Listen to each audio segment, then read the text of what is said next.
here we go.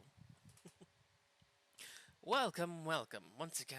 I am Levitone, your host for the adventures we're about to endure and excel through.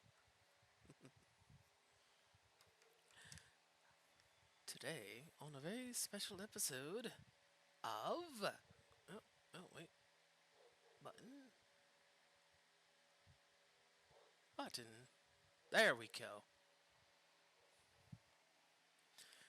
Dark Souls Remastered. Last time we were here, we accomplished quite a lot. Oh, right.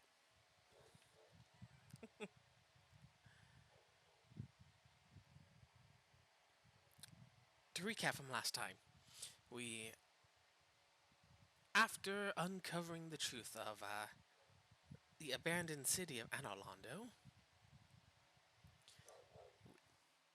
apologies, the hounds are baying, little rascals.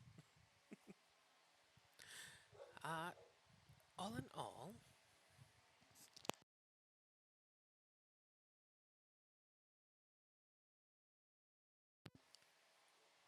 what was it we did? Right. We uncovered the truth of Anorlando, the abandoned city of the gods. We had a brief meeting with Gwendolyn, the god of the dark moon and god of the dark sun. Which, because this culture is so sun related, even the moon is called the dark sun, because it's the sun that's out at dark, I believe is the reasoning. Uh, Clearly, we dealt with the firekeeper of Anorlando, the brass moon Nitus, went into the painted world of Ariamus. Met with a very intriguing set of circumstances and individuals.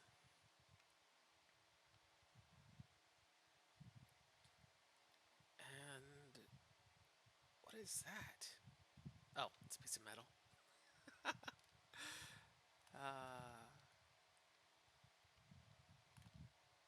Oh boy. Okay. Be gone.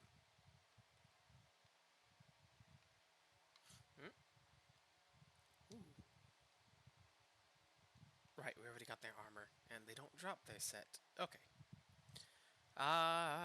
We went through the painted world. We met with the figure I don't believe we actually got the name of, since we did not kill said figure. We did grab the Xanthus crown, worn by the Xanthus King Jeremiah. Xanthus being that eye-searingly yellow color. And I believe where, like, xanthan gum gets its name? That one I'm not too clear on, but, suffice to say, we dealt with the king. We dealt with, the illusionary, as it turns out, Princess of Sunlight. We went into the depths. We met a very familiar face for many longtime fans of the Soul series. Is there any... Oh, no, there is something left to do here in Anorlando.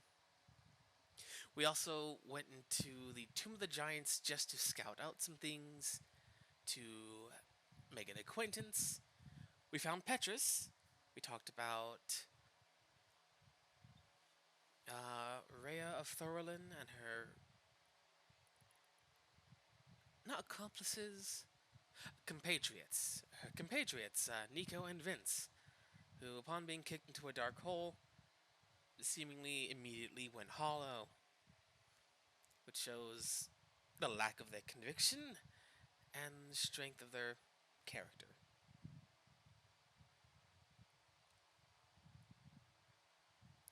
Though, considering No, yeah, they're just under great duress. Some people break. Some people are made stronger for their ordeals. Vince and Nico very much were not made of sterner stuff. Being nobles of Thurlin, sent to Lordran as a bit of a pilgrimage. I believe they said before that they were sent out here to find the right of kindling and return with it back to. Holy cow, is it dark out here? I hope everyone else can see better than I can because this is extreme darkness. I probably should have come here before, but too late now. Right. Suffice to say that Vince and Nico were not the most stalwart of champions as escorts for a priestess of the Way of White from Thurlin. Right. You are super strong, pigman. Uh, oh no. Oh, you are very strong. No! Get up! Don't. No! Why I didn't sit anywhere so my Estus is not refilled? Okay. Right. Okay, I remember now why. I'm sure glad I healed and immediately had it blown away. It, no. Here, pig. No. Oh, this is not a good showing of what we are capable of. Eat that. You don't much care for that. Hmm. At any rate, I'm of the opinion that Vince and Nico were just nobles, but ooh, that's unfortunate.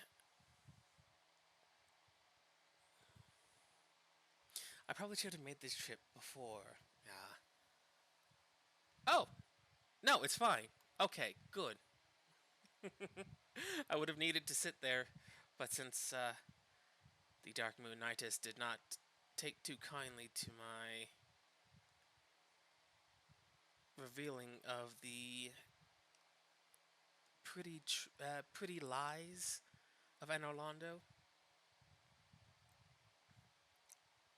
At any rate, Thorlin seems like a pretty stuck up its own posterior sort of kingdom nation.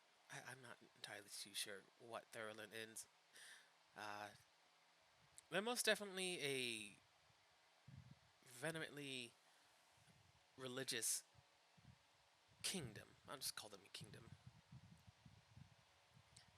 They revere the Way of White, which is the most popular religion in this world that reveres Lord Gwyn. Okay, piggy piggy. Ole. Okay, maybe.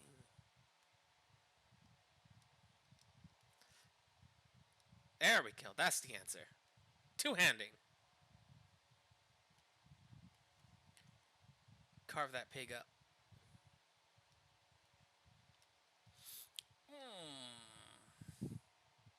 But Thurlin as a whole, since well, that was less than ideal. Thurlin's. Oh no! Ah, you're a scoundrel, pig, but a well-trained warrior indeed. And I'll take your head for that. Well fought. Wherever we came from at the beginning of the game, to have been sent to the asylum to the north, it's unclear. I believe your initial uh, choice of race or culture, whatever it would be for this, I believe that's where you were from before being sent up north, and I don't remember what we chose as a notorious big egg. Uh, but we're not being defined by our origins, we're being defined by our choices. Which is great because I'm about to ruin these people's entire everything. But Thurlin, given the only individuals we meet from Thurlin. Ah! Right! The pig has kicks. Pig kicks. The only people we meet from Thurlin are Petrus, Rhea, Vince, and Nico. Okay, good. Pig is defeated. They're all just the worst. They are just not kind at all. Well, we have an itch on our leg. Don't worry about it. It's fine. Which reminds me. Oh, I need to sit for this.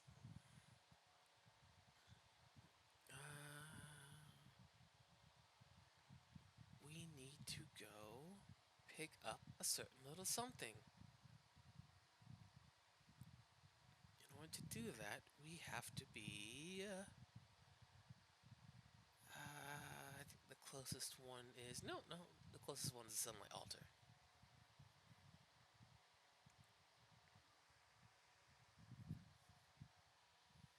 Actually, I think Night King Rendall was either Balder or. Okay, let's see. Night King Rendall. The many legends surrounding Night King ones, the wild tones, giant tree and slashing. Okay, that didn't tell too much. Hmm. Maybe it was a piece of armor. Was it? It might have been the Balder sword. You know what? While we're here as well, let's deposit some goodies. Let's see, Balder side sword. Maybe that's Balder. Okay, yes, Night King Randall was of Balder. So for Thurland, we don't have that much information beyond the exiles from Balder, who are undead, can confirm, seem to be of a high status within the world at large, or at least within their own circles. A noble's not going to have much title outside of their kingdom, where they hold no power or political sway. Even here in in the land of the lords, riches amount to nothing, as coins have no intrinsic value. Let's see what else. Let's get rid of the spider shield. Deposit the blood shield. The great shield. We might eventually end up using that, so I'll hang on to that.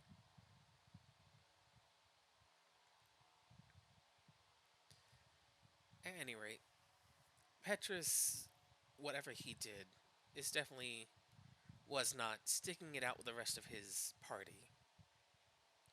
Whether he abandoned them at the beginning or fled when they were kicked down the hole, it's hard to say.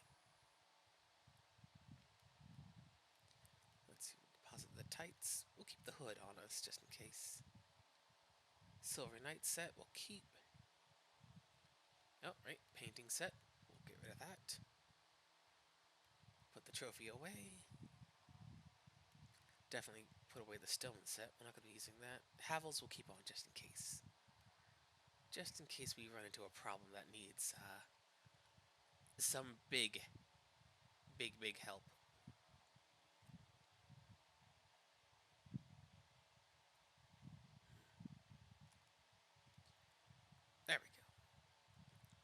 number. Yep, there we go. Oh, okay. Anyhow, since the only thing we have to go off of Thurland is a bunch of hoity-toity, up their own posteriors nobles, it's hard to say exactly what they're like as a culture, as a kingdom. Did I never pick this up? Oh no. Oh, that's.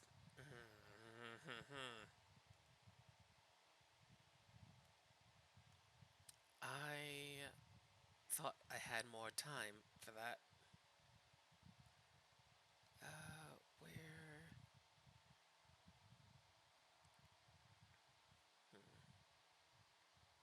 That's unfortunate. That's very unfortunate. Where? Where is this thing? I picked up a pendant. Where did it go? Ah, pendant. A simple pendant with no effect. Even so, pleasant memories are crucial to survival on arduous journeys. That is unfortunate, because if that's here. Ah. I thought I had more time, but I apparently did not. And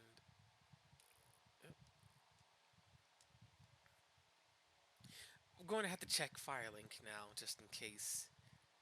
Because if that is here right now, that means, well,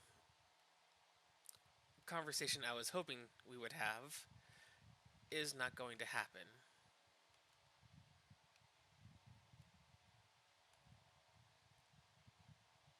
Oh well, damn shame.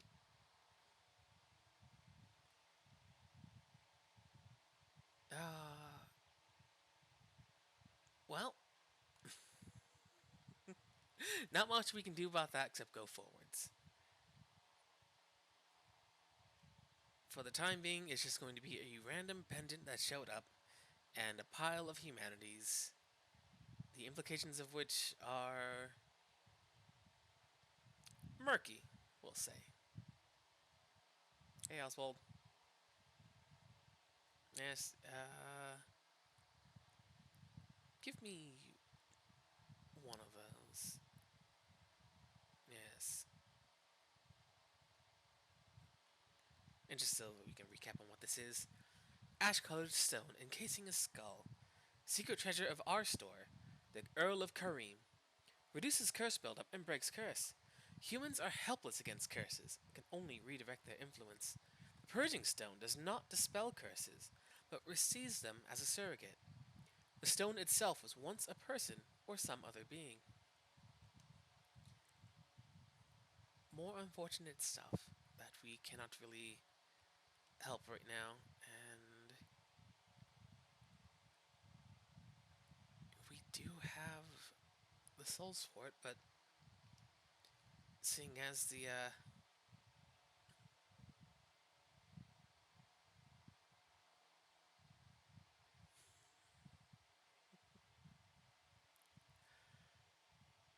unlike Thurlin, Kareem kind of has a lot of things spoken about it. Lautrec, the vagabond we found locked up in a secret room inside this very chapel, who we let out because, why wouldn't we? Locked in an attic somewhere in a church. That's a little suspect. So, why are you standing?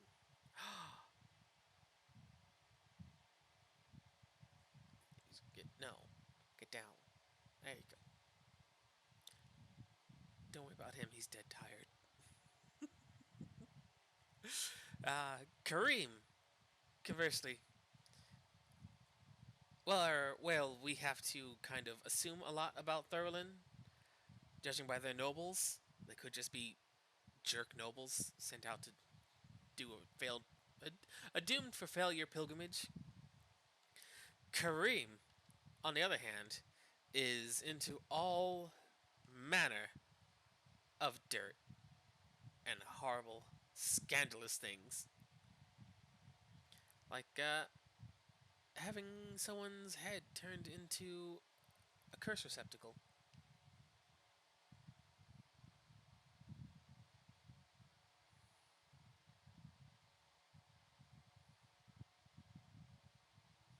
Hmm.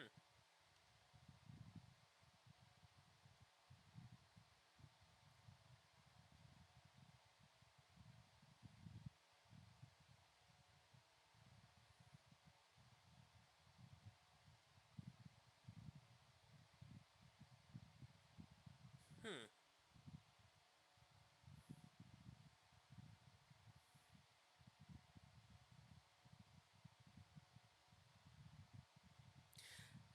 That is the fakest thing I have ever heard. Which makes me believe that he was in full awareness of what he did, and that somehow led to his little adventuring party running into disaster. Uh, but while we're here, and if these events have progressed as they have so far, wait, it's not here. Right. I'm mixing up with my, where my friends sit. Is it over here somewhere? Maybe I have to fight the boss first. I'm forgetting the sequence of events for this very specific thing. Jeez. Hello, Big Raven, which may or may not be Velka. We're not entirely sure. All we know is that this is a gigantic bird, and it's the same bird that took us from the asylum to Lordran, and will take us from Lordran to the asylum. For what reasons? We're not entirely sure.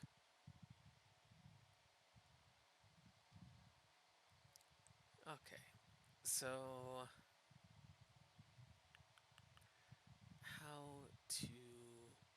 Oh, you know what? While we're here, we will cash in that Firekeeper soul, because I forgot to last time. Oop, there we go. We're gonna have a +3 Estus, which will heal us a lot more than the +2 used to. I still think I'm missing one from Light Town, but I really cannot be bothered to go and get it. Not right now, at least. We've got enough for 1 point.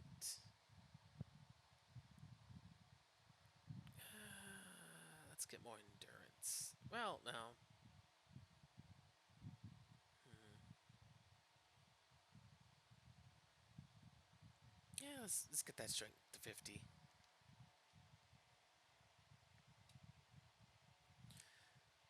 Uh, Kareem is into all sorts of scandalous, horrible things. Oh, we should probably talk to Andre as well, just for fun. Let's see. Ring of Sacrifice. A mystical ring was created in the sacred rite of Velka, the goddess of sin. Oh, there we go. Curse Bite Ring. One of the infamous bite rings commissioned by Sir Arstor of Kareem. Despite the dreadful rumors surrounding its creation, this ring is an unmistakable asset in its ability to help prevent curses. Boosts cursed resistance. And like the purging stone itself, there is a small skull within a stone which may be a smaller being. It's hard to say.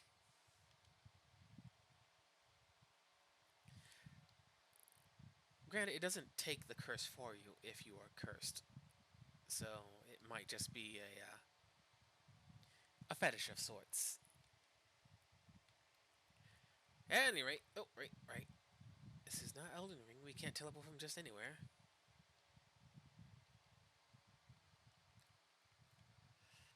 Let's see. Oh, that's unfortunate. I thought for certain we would be able to return from whence we came, but that is not the case.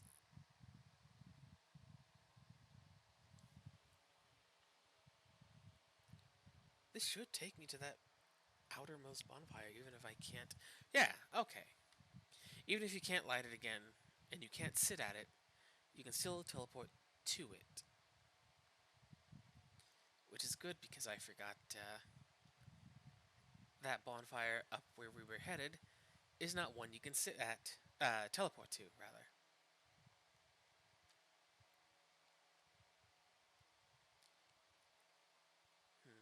Okay, so with those items being in the chapel right now, that kind of messes up what I wanted to accomplish. Which is fine, I'll just have to do a certain thing or two out of order. The triggering event for someone else to show up in Firelink might be fighting the boss of the area in the catacombs, or the Tomb of the Giants instead. But there's a lot of stuff I want to get done down there, and I also want to try and get this at least partially unlocked. Knowing I can't teleport to that bonfire does put a crimp in things. Uh, it should, all in all, be fine.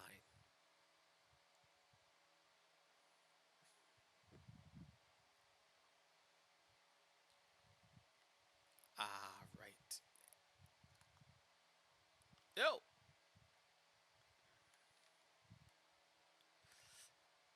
Right, they are a little faster than I would like.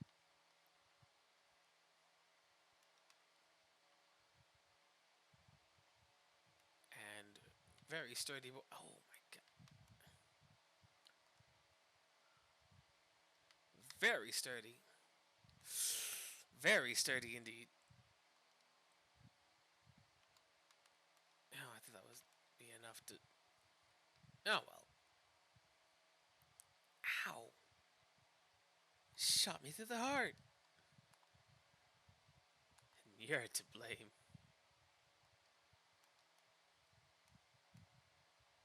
Uh,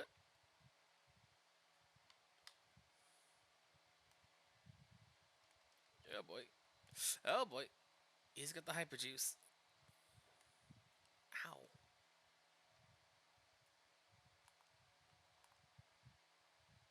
Marvelous. Now this guy.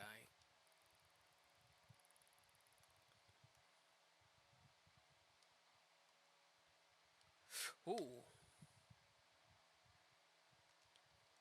He should. Hmm.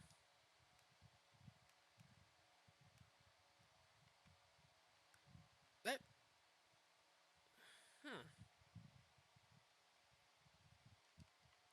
That should have given me something, I thought. Unless that's the wrong one.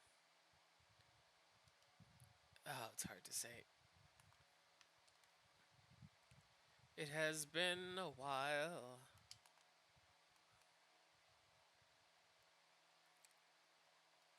There we go. Wait, did he drop? No! Okay. Oh! Oh, no. Okay. Ow. Headshots are no joke. Ah, my goodness. Unfortunate. This is a bit more powerful than I had anticipated initially. was getting worried we were a little over leveled, but not to worry about that. We just happen to be very good at the one thing that we do. That's hmm. I I don't know why is it doing that? Why is it doing that? Oh. Oh, okay. I know this is the remastered version, so some things are improved, like the glossiness of this leather bound book. But this book shouldn't be here, neither should that one. I don't know what is going on in here.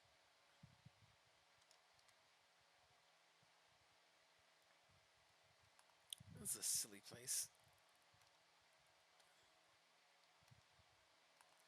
It's fine. There we go.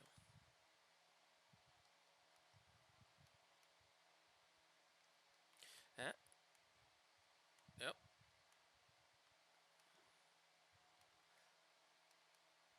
There we go. Get staggered. Get staggered. Yep. Enemies here have weird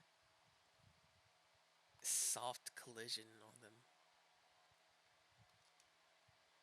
Like, that does not sound like a very satisfying impact when you hit one of them with a sword. At any rate, I know things are intentionally murky for the sake of filling in the blanks where you will. I do genuinely wish there were more information about each of these places. Like, beyond what these individuals from these lands are like. Like Soler is from Astora, and he considers himself a weirdo.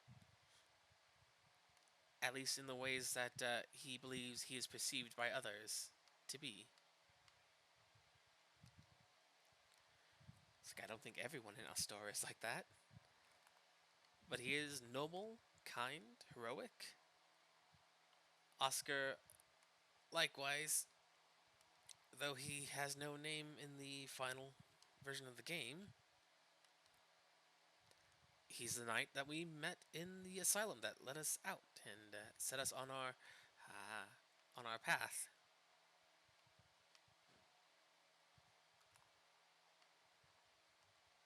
Oh no! Ah, no, no, no, no. Oh, thanks, buddy. Goodbye. Okay, good. A crystal knight shield. Oh, good. It was worthless. At any rate, in the future, we'll meet more characters from Astora, and we'll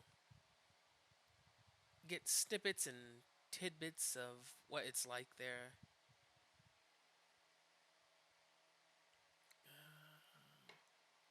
By all means, it comes off as a place that's like very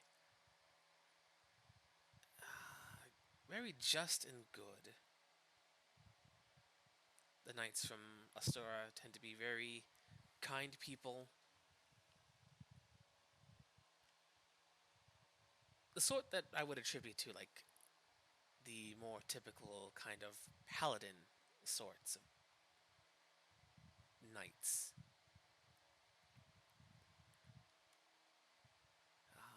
I don't recall if Thurland ever gets any kind of expanded anything in the future.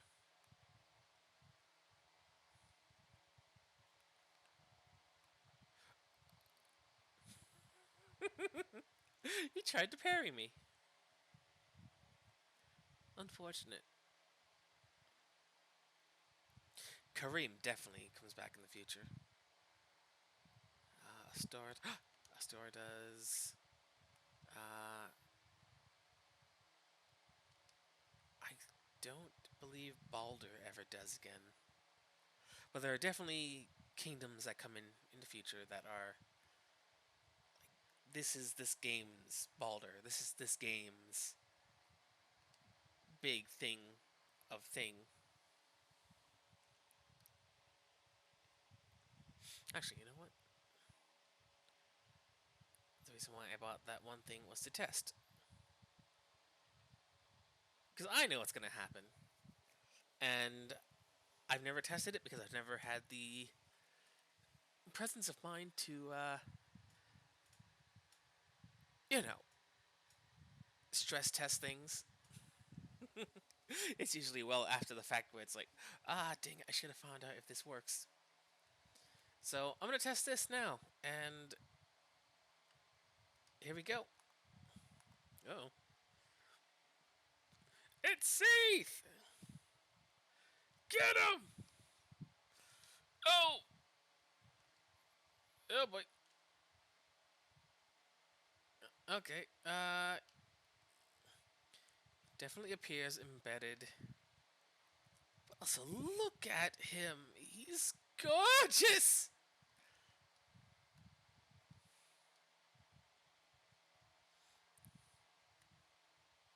Oh!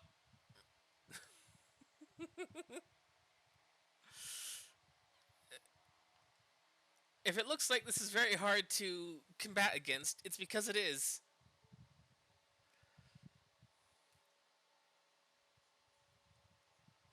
Oh well. Aha. Ring of Sacrifice shattered. We're now in the Duke's archives. Most notably, this is not where we last had our spawn point, which is a very intriguing situation to find ourselves in. As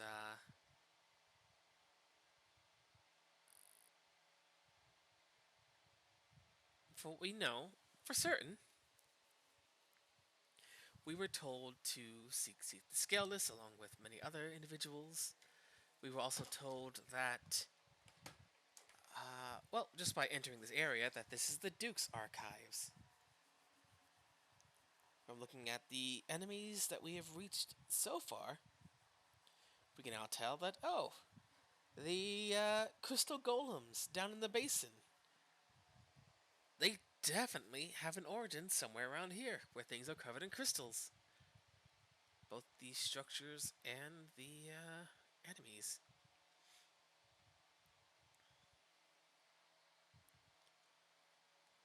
There we go. I don't think we'll need to spend any humanity at this spot here. But we enter a room, find ourselves stuck in a small bowl area, and Seath, who has apparently implanted himself within the bed of crystals, where he's safely out of our range, out of our reach, and blasting us with all kinds of bull, nonsense, freaking crystal lasers. And, just because I want the test for certain, to know, finally, we definitely didn't lose any souls because we had the Ring of Sacrifice on us. I know for a fact if you die up there and you don't wear one of these, you will lose those souls. They will be up there until you go claim them or you die, in which case they will vanish. I feel we have a very distinct use for these souls, so we're not gonna be silly and lose them. But despite his ability building up the curse meter, I don't think it would ever actually fill up. Not before you yourself died, as was evident. I couldn't even take a sip of my Estus. It was just rapidly hitting and bouncing and maiming us. Oh. Hello. See, when you're sent to Crystal Prison, you've got to beat up the biggest crystals you can find, so the others know you're not to be messed with. Oh, now we are very lonely. And very, so very alone. a cell, which this is a very unusual cell.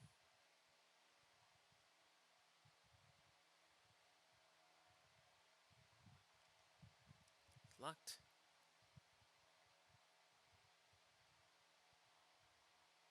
Huh. You'd think the guard for a cell, no matter how snaky he might be, would not just lean up against the bars because sometimes the inmates may get a little, you know, rough.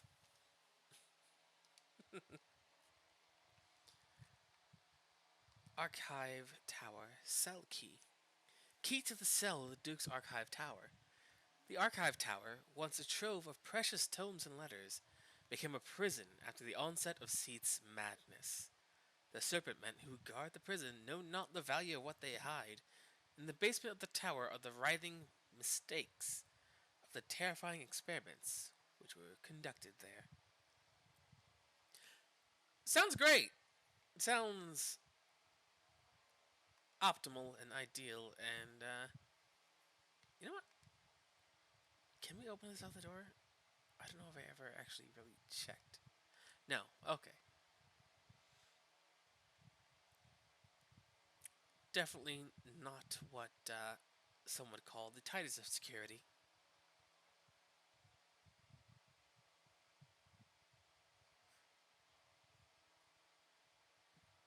Kudos to that guy, though.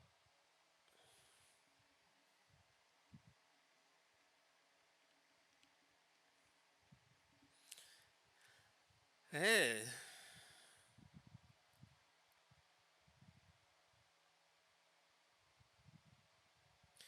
interesting. Oh, hey, buddy. All right. Eh, hmm?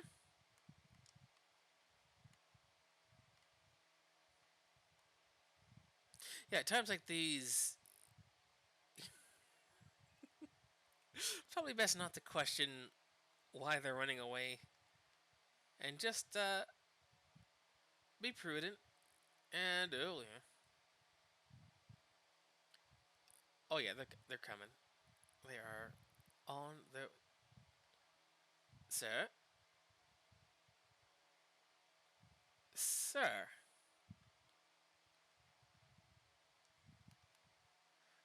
Oh, I didn't even mean for that to happen, but oh well. Are you? Well, if you're not gonna fight me, oh well. Unfortunate.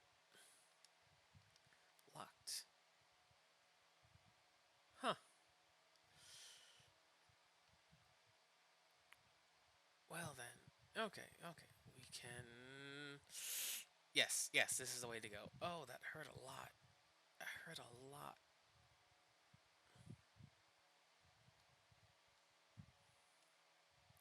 Maiden stuff. And a white seance ring. White robe worn by traveling maidens. It is part of their formal attire, regardless of rank. It is soft and well made, but does not offer much in the way of defense, making it ill suited to use in battle. And the white seance ring. Huh. Dark Moon seance ring. White seance ring. Divine ring entrusted to the head bishop of the Way of White, an apostle to All-Father Lloyd, uncle to Lord Gwyn. It grants additional attunement slots. The head bishop of the Way of White is the guardian of law and caste, and one of the great royals of Thoroland. Huh. So Thoroland, as established now, is very closely tied to Gwyn himself. Uh, well, looks like we'll be going. Can that climb? No, it can't climb. This is getting a little out of hand, though. So. Oh. That's not at all what I would hope for. Let's see if we can be a little saucy. No? Alright. Alright then. Fine. Keep your secrets. You know what? Oh boy. What do you do?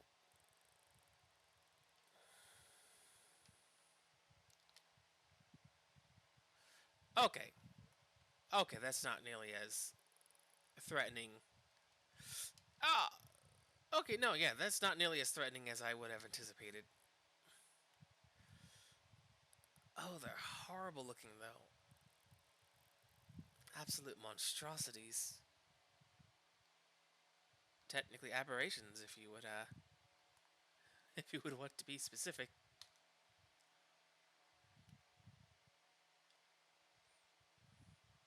Well, no, it could be a monstrosity. The kind of,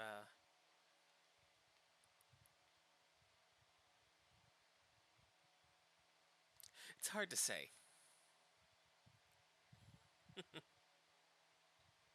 Whatever they are, it seems as though those were the mistakes kept down below.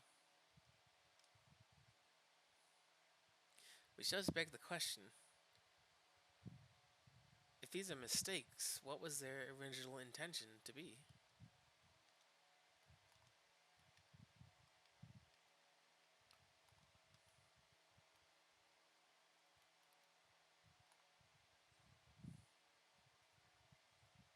Side note, Seat's design is so strangely, weirdly beautiful.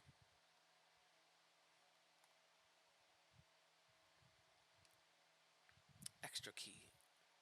What is... Huh? Oh, okay. Extra key. Oh, it's completely different.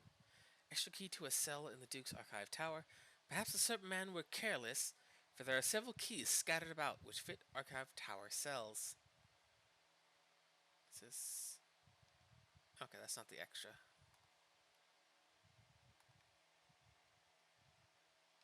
I will say I very much hate that alarm bell that they've signaled. That is very disconcerting to the ears. Okay, so that was the... I kind of mashed through that, but I believe that was the extra.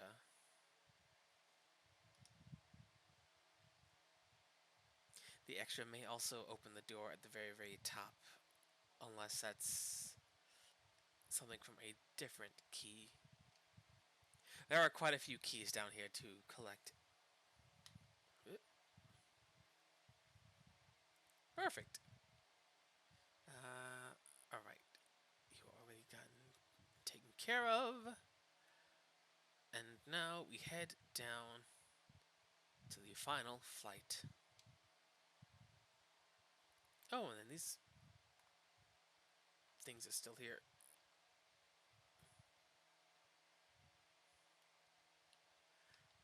I really want to stop that noise. Oh, no, not that. Ugh. Ah!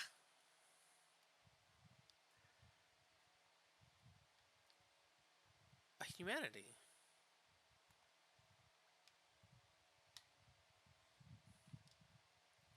Which would... Oh, no! Mmm. I was going to mention how... Wow, that it's so wild that that lunge didn't grab and kill me. If this was Elden Ring, it definitely would have grabbed me for certain. And then it did. So... Uh... Neat. Okay. I'm starting to get a good feel for this. We were definitely, a little overtuned, stats-wise, for the areas we have been running around inside. First off, let's... thank goodness.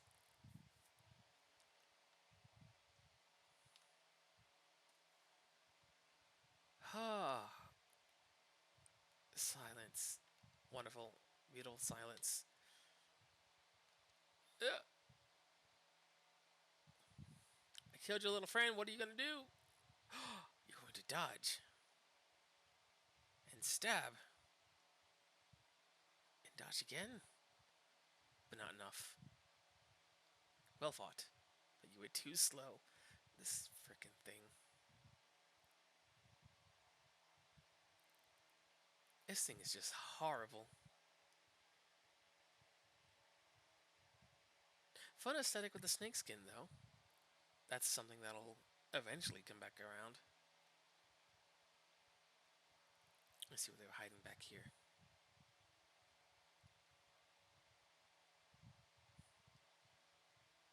Giant door key. Giant door. Key to the giant door leading out from the uppermost floor of Archive Tower, which now serves as a prison. The key's design resembles not the key of a prison. Indeed, the tower was once no prison at all, but a trove of precious tomes.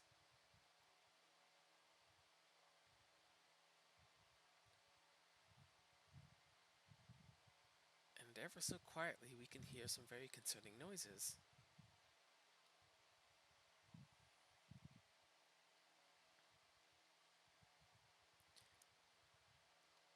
Wails of despair and torment indeed.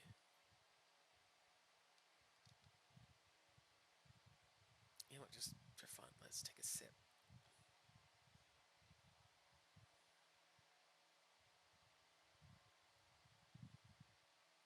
Now these aren't hostile, immediately at least.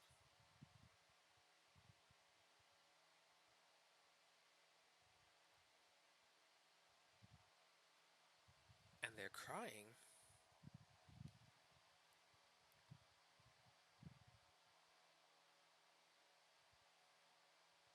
Hmm.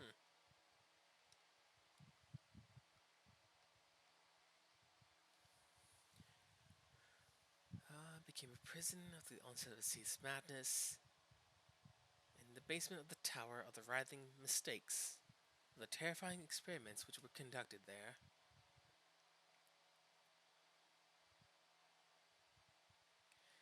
Given that these are audibly weeping as if they were women,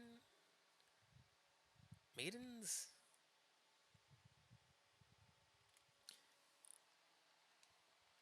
as we found a maiden's robes in one of these cells as well. Combine that with the knowledge that they were being experimented upon. Seath is into some very dire scientific magical experiments, but were it me, I would not want to be confined into some creature like this, but there's not much we can really do to help them except unfortunately speaking, release them from their misery and mortal coil. Sorry. I'm sorry. Miracle. Bountiful sunlight.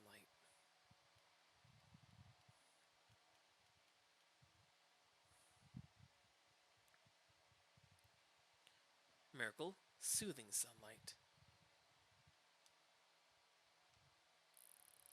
Bountiful and soothing. So soothing. Special miracle granted to the maidens of Guinevere, Princess of the Sun. Restores high HP for self in vicinity. The miracles of Guinevere, the princess cherished by all, grant their blessing to a great many warriors. Bountiful sunlight. Special miracle granted to the maidens of Guinevere, Princess of the Sun. Gradual HP. Okay, so wait, so is that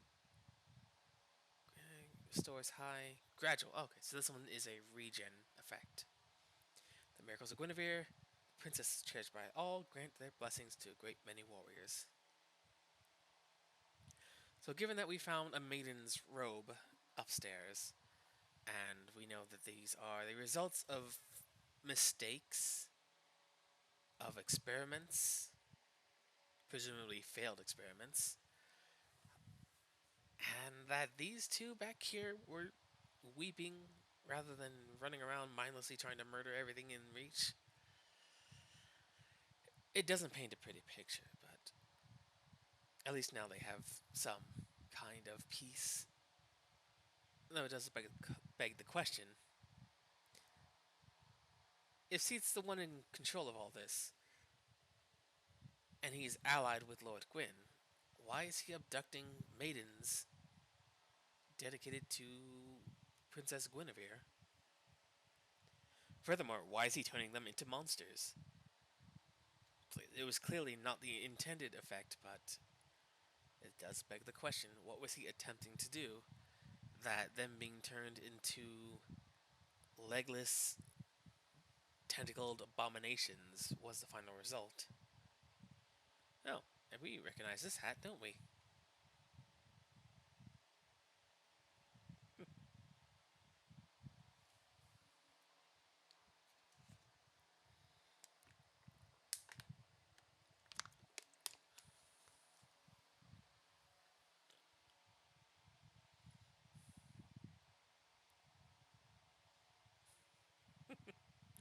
Uh, Locked. Okay, so this is not the giant cell.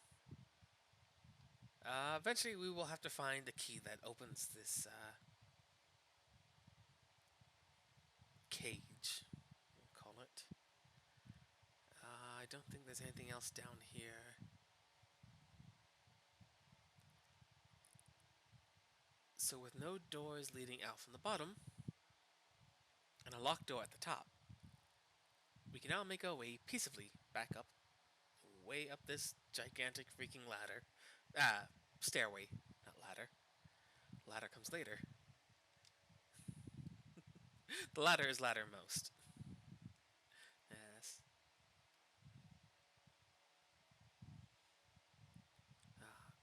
Though, if we're really being honest with Seat's potential motivations, he's already betrayed his own kind, the dragons. So, what would another betrayal be to betray Lord Gwyn and start abducting maidens to experiment upon them?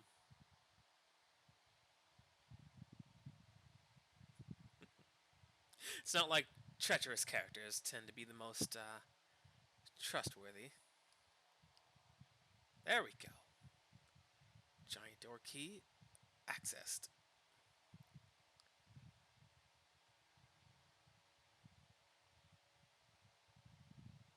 Look at that. Ah! Who, who shot me? You! You and I are going to have words, little hollow. Oh boy.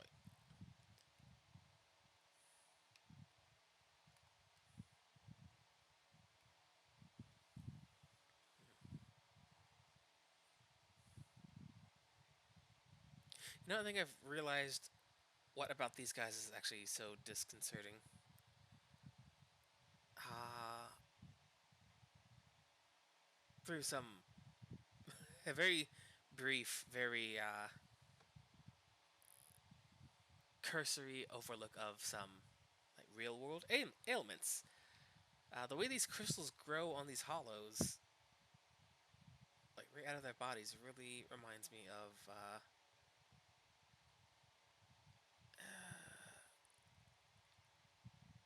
I forget the term, the medical term for it, but it's like very similar to like the way like some bones will have uncontrollable growth and cellular division that will lead into very barbarous, spiny, needle-like protrusions. We'll say, you do. Okay,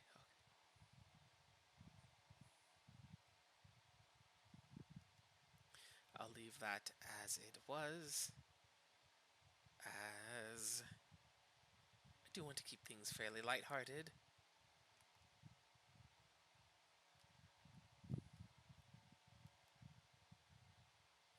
That, and since crystal seems to be a very prominent motif, we'll call it,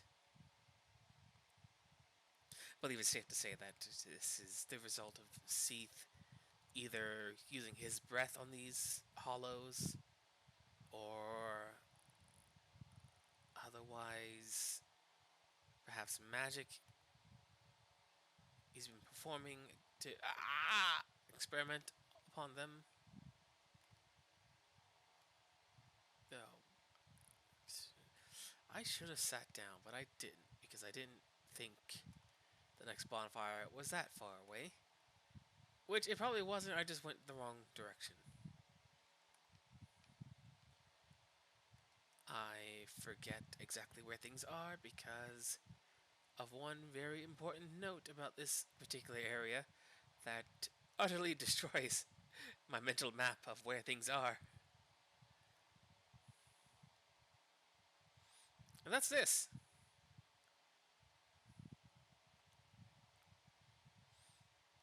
I hate this. Because now, let's see, that leads to nothing unless this is a door. I think this is a window. Okay, it's a window. Oh, there's a thing over here.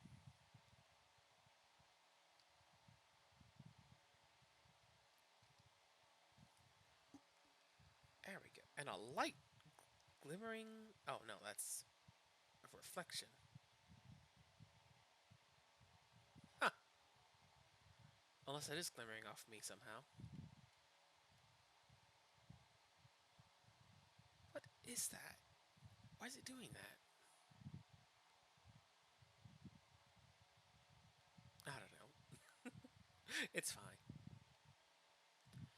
Let's see. We open up the chest right there. There's nothing over there. Nothing over there. We were already on that side. We turned the thing around, and this side. The most important clue of all of where we've already been is that this side has guys that are still alive. And we're going to take great exception to that, as they want to crack the egg open with sharp, pointy things. And that is not what we are about. We're an egg of knowledge, of learning, of, jeez. This freaking guy. Oh, are you done, sir? Eh? Oh, there we go. Ow. Whoop. Ha! No! Ow. Oh, you would, wouldn't you? You would, wouldn't you?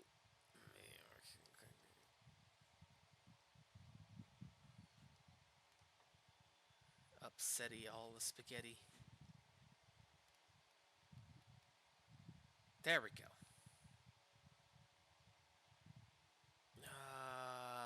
Okay. This was the swap side. So we'll swap it back over. Because I think there's something up there. We won't get confused as to which side is which. And we will continue our way of gathering knowledge and figuring out just what the ever-loving heck went on here. Ooh, sorcery. Oh, no, there we go. Strong magic shield. Sorcery which improves upon magic shield. High magic augmentation. Left shield. At Vinheim Dragon School, only magic swordsmen on special orders are allowed to learn this spell, which grants temporary strength to great shields. It says temporary strength to great shields, but it's usable on any shield.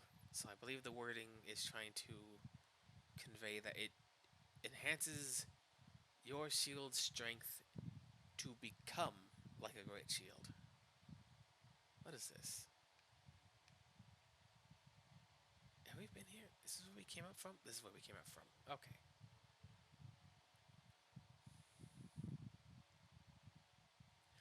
Right. So we turned it.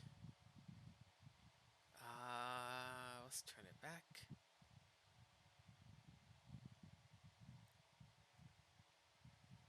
Okay, that's where we came from.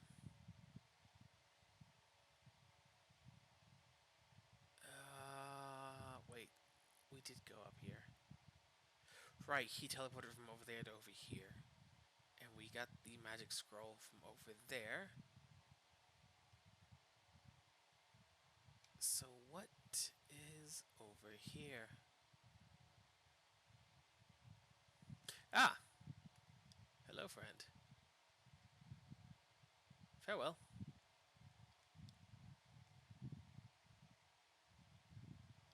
There we go.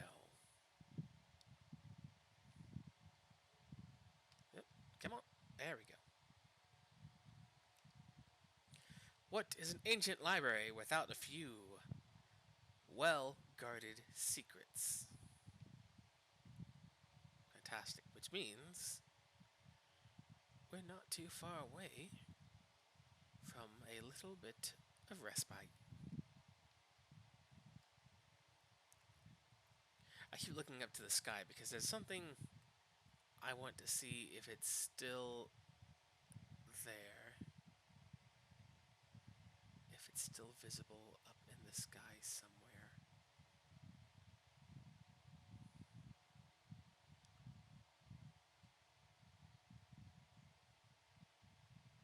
Oh, did they get rid of it for this? Oh, that's no fun. We're going to reverse our hollowing here, and we're going to spend the humanities we've collected on our way.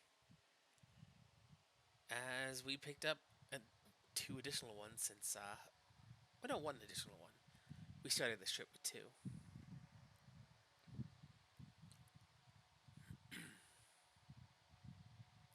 In the original version of Dark Souls, there was a door just kind of hovering a few miles up in the sky above that building. That one over there. And I believe popular rumors said that because of the way they made the map and assembled everything, for some reason, there was this, like an anchor point in the code somewhere that if that specific door got moved, it would break the game or something. Or I might be thinking of the rock in World of Warcraft. It's one of the two. That or it was just while they were moving things into place. Oh, marvelous. Uh, they just forgot the thing up there. Either which way, it'd be really funny. Six-eyed Helm of the Channelers. Helm of the Channelers. Sorcerers that serve Seath the Scaleless. Say that 6 times fast. The six eyes, arranged in two vertical columns, compensate for Seath's lack of sight. The heaviest of protective gear for sorcerers, and imbued with magic.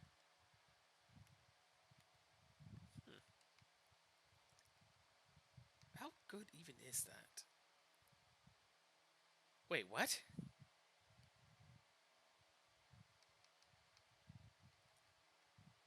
It's really good! Oh my goodness. Oh, but it's got 0 curse resistance. And the poise would also go down.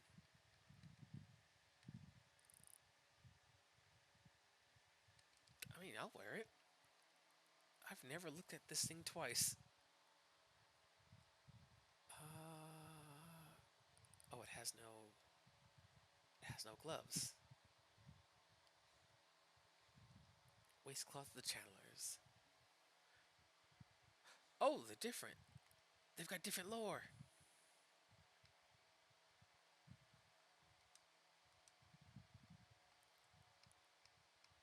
Okay, good. Let's see, let's get 6. Right, so To compensate for Seath's lack of sight, meaning I think we can safely assume Seath, the Scaleless, is also blind, which, on top of many different things so far, Seath seems to be in a very odd kind of setup as far as dragons go. He's already not covered in these stone scales of immortality like the other dragons were. At any rate, we now know he also is blind. Rope of the Channelers, sorcerers to serve Seath the Scaleless. Even after the onset of Seath's madness, the Snatchers, as they were often called, ventured to far lands to find suitable human specimens. The heaviest protective gear. Okay. Even after the onset of Seath's madness. So Seath went crazy. Let's see how good this is. Very good. Why is it so good? Oh, let's see the channelers. Oh, okay. Some piece had to not be as good as the other pieces.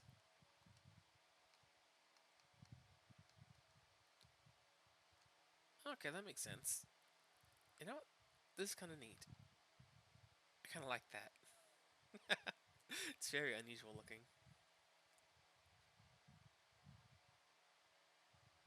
Hmm.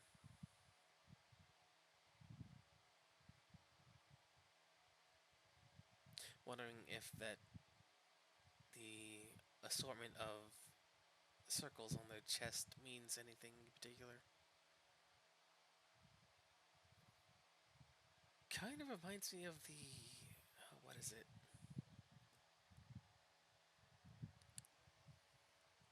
Oh, there's this. I think it's in the Kabbalah, like the organization of the heavens. Something about that. It's been ages since I've read about that. Probably not even referencing that. Just the way these circles are interconnected between them in this lattice makes me think of that. Could also just be a bunch of like metals. Hard to say. Definitely makes me think of something alchemical, as that one in the center of the chest has iconography of like the sun.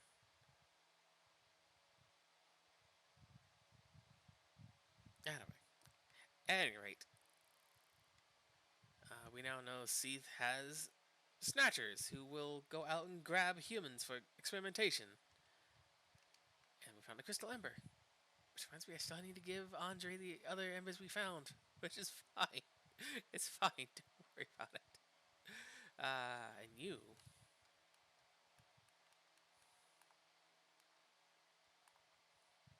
Nobody.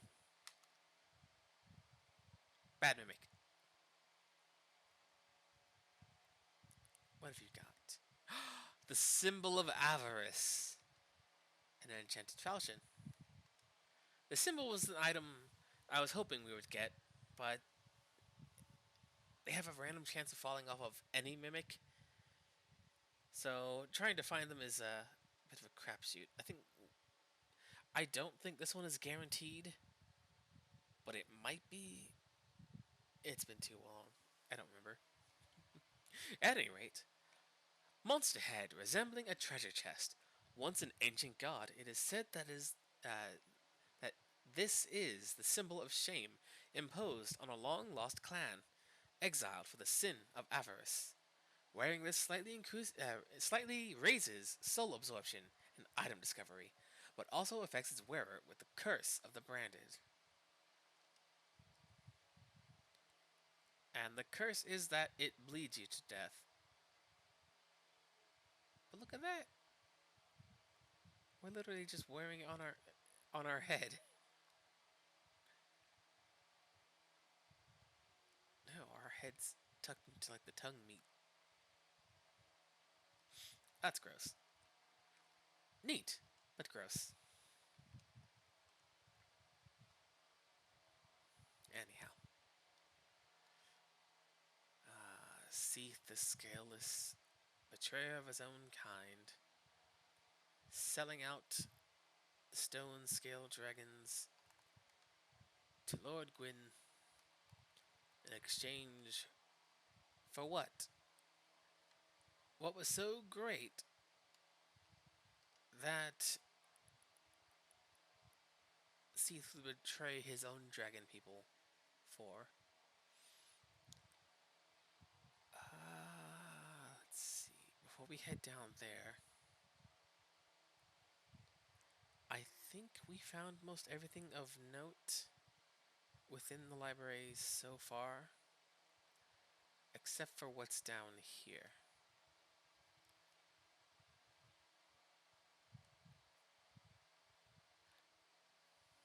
Okay, now that's definitely where it should be. Where the other crystal golems are shades of blue, this one is, what the heck was... Is that a second one coming to get me? No? Okay. Notably, they did a lot to make them less transparent than they used to be, I think. Oh boy! Here come the cavity creeps. Come on. Ooh, okay, that didn't hurt nearly as much as I was thinking it might. But still. Oh no. I need that guy to be gone.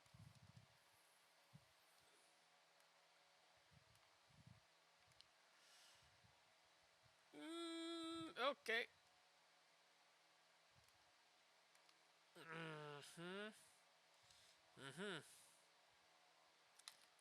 Cool.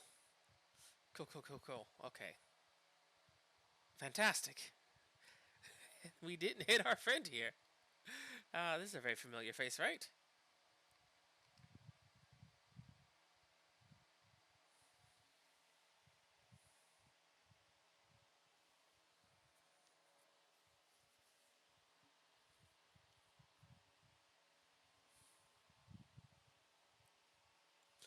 Sieglind of Katarina. Not Sigmar, but like Sigmar, she has Katarina armor. And a claymore. Or, no, it's not claymore. Is that the claymore? No. I think that's the bastard sword.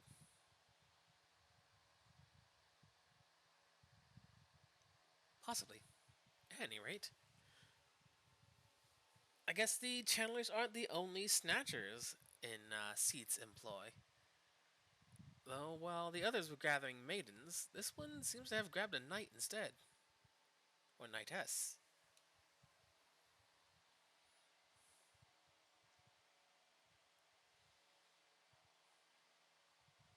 In fact, yes, we have. We have met your father.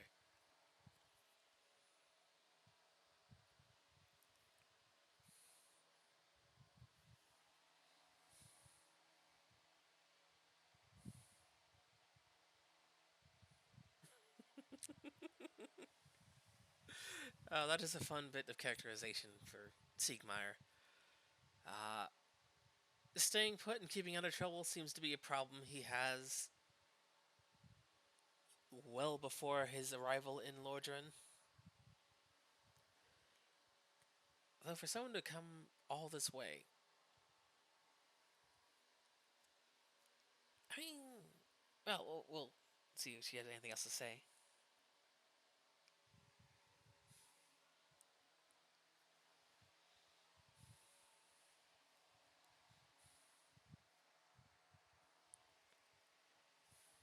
Okay. So Sieglind is here to find her father, which we can safely assume is Siegmeyer, as he's the only other person we've met wearing the Katarine armor. What she's here to search him out for, exactly? Unsure, as she has not told us yet. Ooh,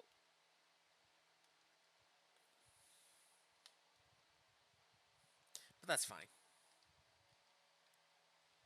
Ooh, blue titanite chunk. I don't think that's gonna be much of use to us. I believe that's specifically to enhance magic weapons, which we don't use. Actually, you know what? We should really see Andre and put these souls to spend on enhancing this to a plus 15 weapon. Or plus 14. I think we need a slab for the 15. I forget. It's been a while. Well, dang. That's unfortunate. Ooh, that was very fortunate. Hey, hold this for me. Oh, that works pretty well. Yeah! Oh, okay.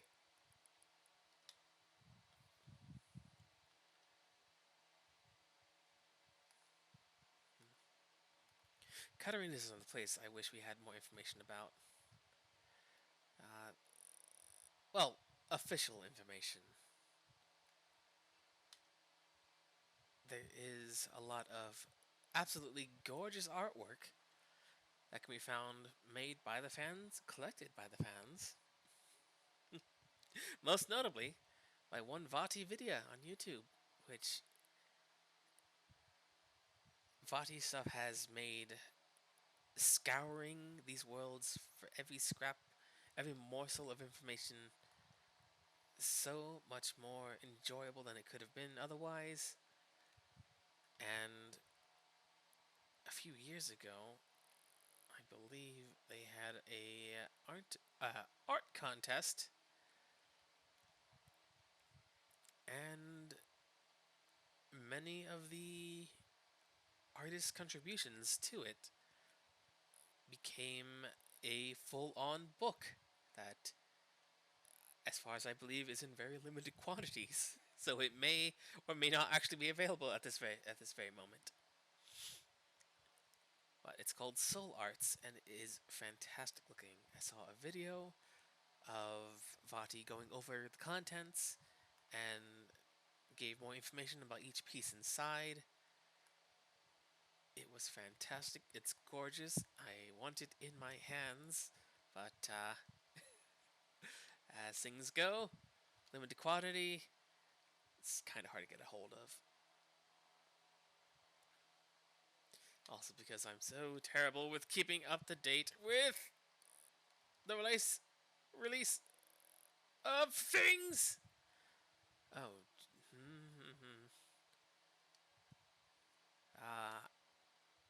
I don't really know when it actually became available. If it still is, yada yada yada, so on and so forth, etc. Oh boy. But one of the pieces, well, not one, a few of the pieces concerned places we've heard of and met people from, but have not yet seen. Seeing as Dark Souls 3 was evidently the last we would see of the Souls series from Dark Souls. I believe that's what they said. It's likely we're never going to actually see like Katarina officially, or a store, or Kareem, or any of these places that we don't visit ourselves. Which is fine, but oh, the mystery of what these places are like. Seeing them laid out in artwork that just, oh, you just lose yourself in looking at what's in each of those pictures. Right. So we've wiped out all the golems. But I don't want to progress just yet because we have a hefty chunk of souls on us and a bunch of embers that I want to be rid of. Plus, seeing as oh, what is this? Prism stones. Oh, I kept saying that I needed to get more prism. Oh, get any prism stones. But I would. Oh man, I forgot about this chest as well. I looked straight at it and walked away. And oh, cool. The giant cell. Oh my goodness. So many things. So many things. And there's still that guy up there. What is this? What?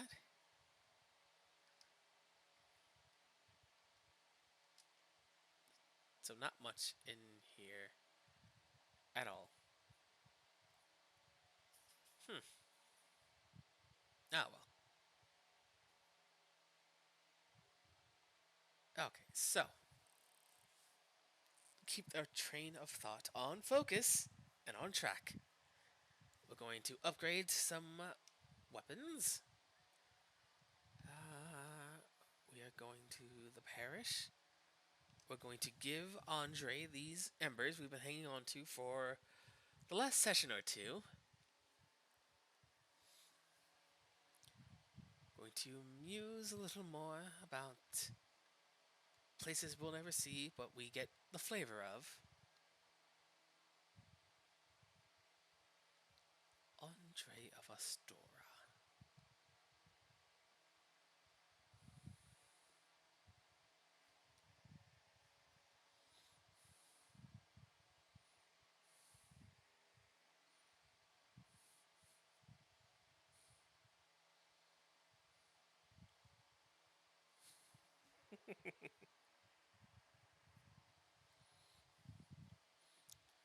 No need to give me your arm, Andre. And please take it, I have absolutely no use for it.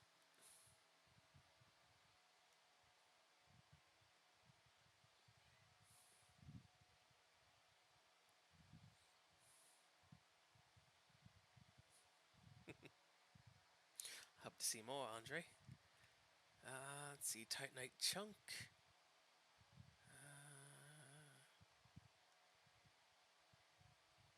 Right, adding an element also adds that scaling to it, which is not exactly what I want.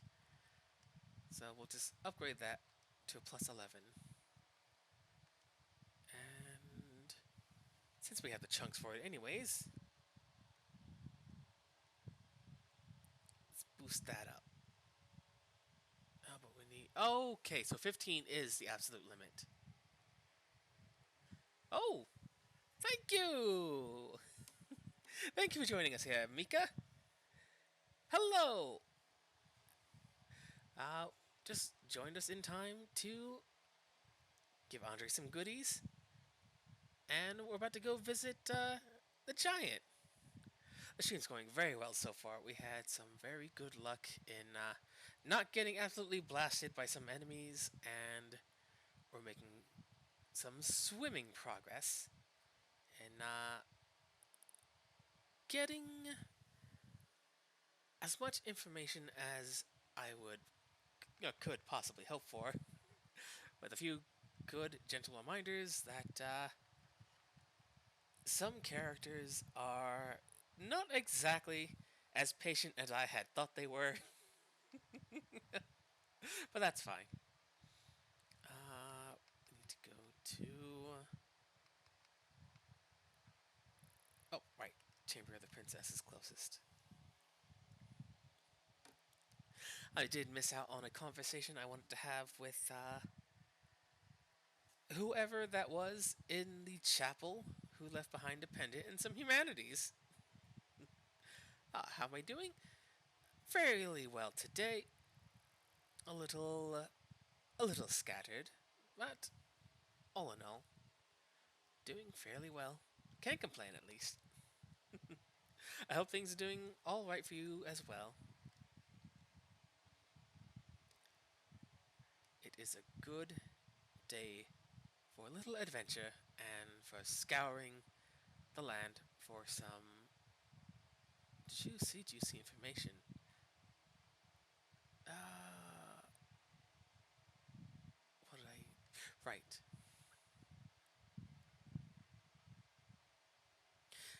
As you can see here, we have. Oh, good. I'm glad it's going all right. I'm glad. Things should be. Uh, yeah, well, things can always get better, but all right's still marvelous as well. I hope they get brighter and more something. Oh, well, thank you. I greatly appreciate it. We are growing steadily and bringing as much as we can to every single day. Figuratively, literally, we're more of a working up to more, but currently very limited in our time to just the weekends most of the time. Eventually, that will get sorted out, but for now, we do what we can, and you know, again, glad to, glad to be doing what I'm doing. It is so much fun. Right.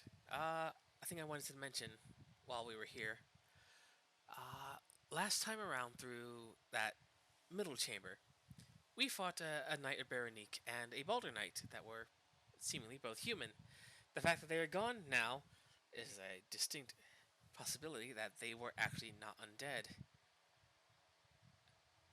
which has implications that not all not all the knights who once tried to lay siege to Sen's fortress to make the climb into the city of the gods and Orlando, not all were actually doomed to fail.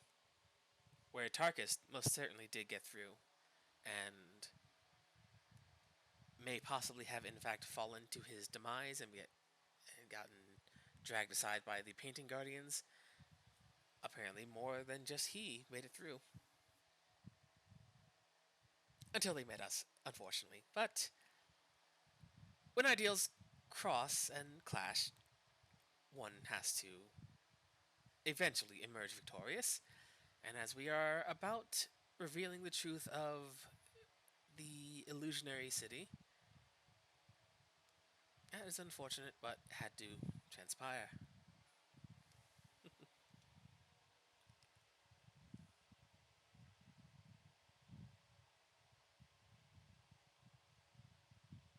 What did I. Ah! The Crystal Ember.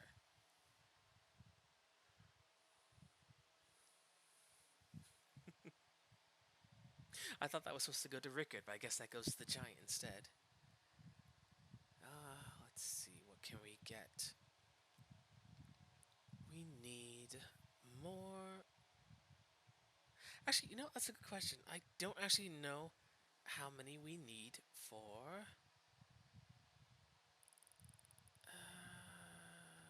Oh. Hmm. Oh, no, no, it's quite alright. Funnily enough, it's. You're not the first, and honestly, I'm quite grateful for that, as, when not in a panic and shrieking, I do like to maintain a much more gentle tone, both for my own sanity and those listening. Though this is also one of the few games I'm very well experienced with, so there's not nearly as much panic inducing moments in this one. But thank you. I greatly appreciate that. It's eventually, once certain developments unfold, I will eventually have a little more elegant and refined little self down here in the corner. For now, this is very much a placeholder. But that's for the future. And have very much to learn before then.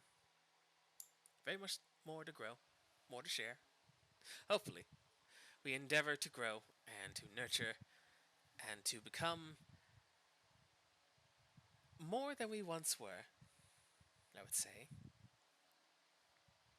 But for now, what did. Oh, right. Oh, okay. We didn't need those chunks. We need a slab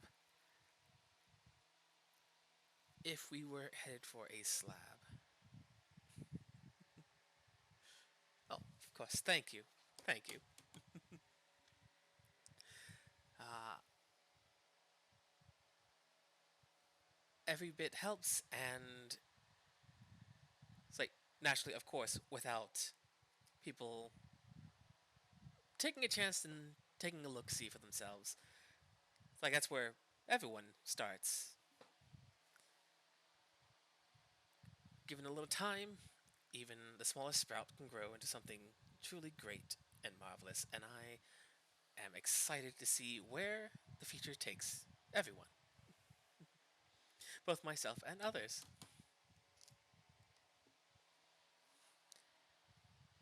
It is always a good time to grow. That said, I don't think there's anything else here that I need from the giant. No. Armor, no. Shards, no. Well, no. Twinkling Titanite, though. We might need some of that. Twinkling. Um. Oh.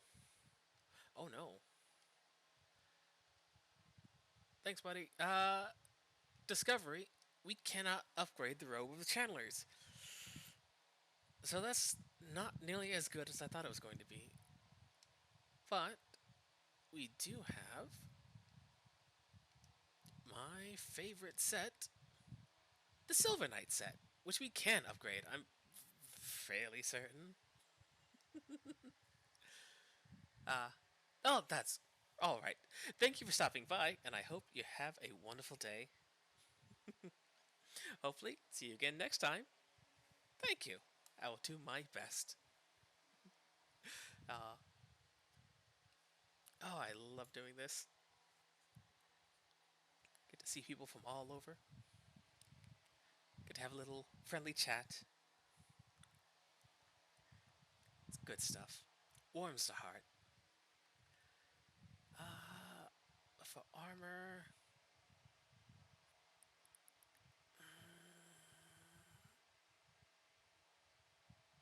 should I? I may as well. It is my favorite set of armor, so I may as well invest in it. Four? Well, five is the highest it can go. So that's much more.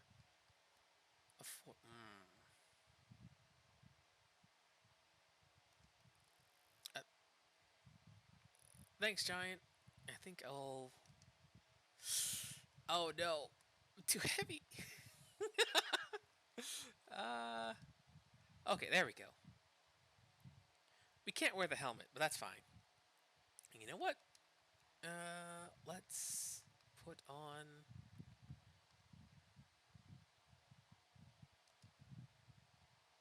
Oh, that's a bit too heavy. What if we...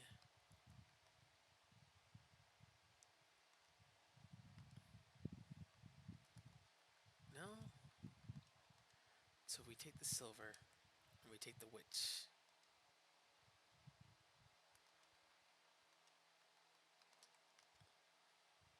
Oh, that is the medium roll. Is this too heavy then?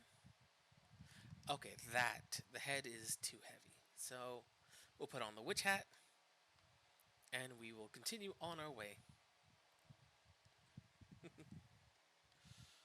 Let's see. We've upgraded the armor. We could probably do with a few more souls. I think there is a vendor that sells prism stones somewhere, which might actually be Pet. No, it's not Petrus. He sells miracles. On that random note, the premise of selling a miracle is very funny to me.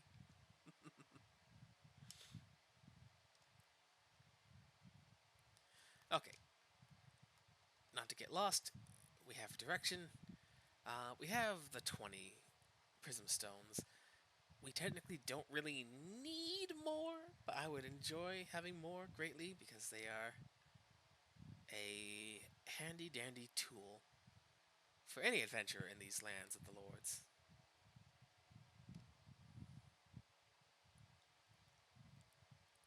Which also reminds me, oh, there's someone we need to speak to in Firelink that I forgot about. Man, having that one character not show up and have their dropped stuff show up instead really threw a kink in my plans. Really was an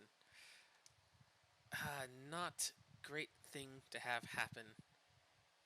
But that's fine. We make do and we adjust.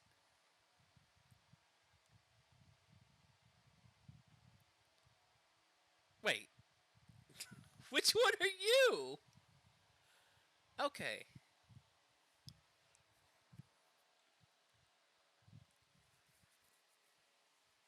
Yes?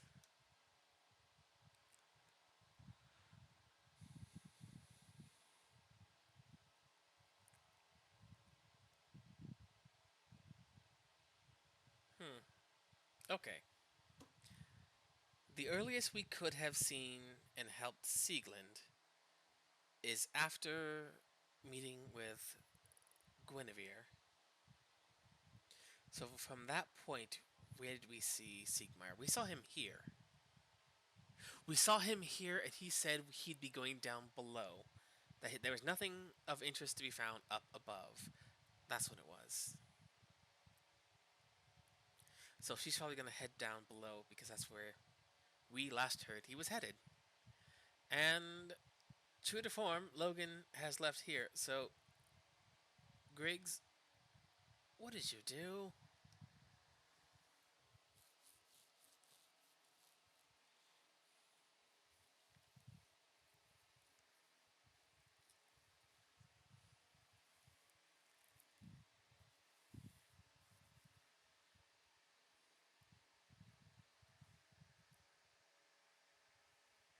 Hmm.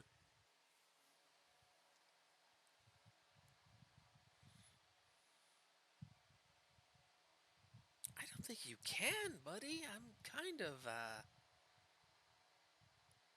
kind of not the greatest egg to be teaching magic. I'll probably blow myself up.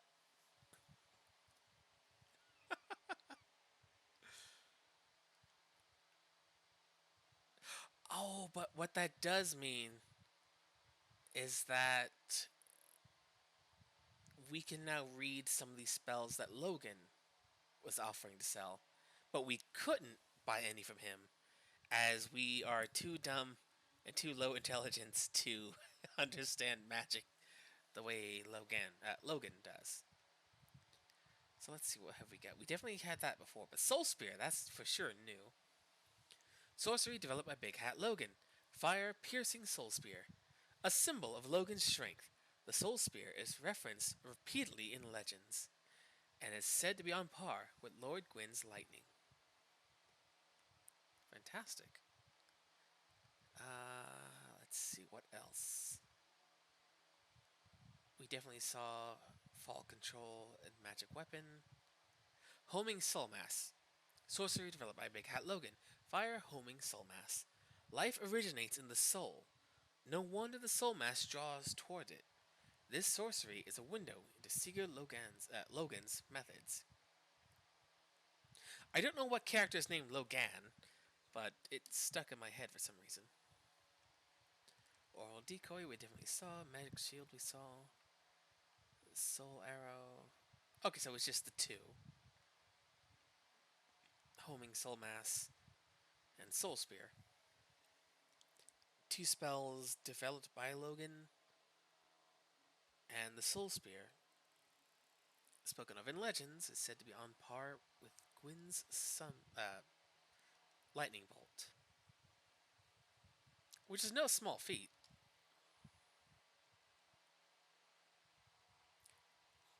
To have a spell that is on par, rivaling that of the head deity of the land, that's bananas.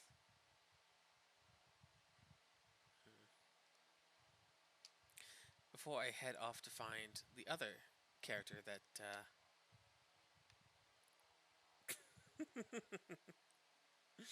Oh, you sleep that one off, buddy. Okay, that's really annoying. I thought he'd be here by now, but I guess not. And that's fine. So, for certain, there will be someone in this next spot, as I don't believe he has any choice but to be there at this point in the game. Hey, friend. Goodbye, friend. And you. Yeah. Nope, still can't parry. Look, it's there's no need for it. I can do it without. Don't judge me.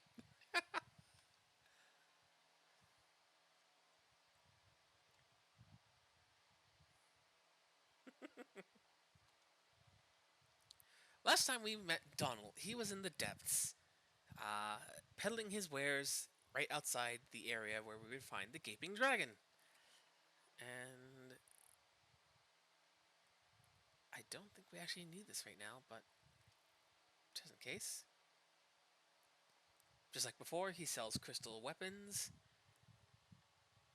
which now that we know where crystal weapons come from, the implication there may be that he's been to the Duke's archives already, which on its own is a very fascinating prospect. But also, not only does he sell the things he's currently wearing, but he sells boss equipment. Golem Helm. Head of the Iron Golem, guardian of the ancient Sen's fortress, slayer of heroes who ventured forth to Anor Londo.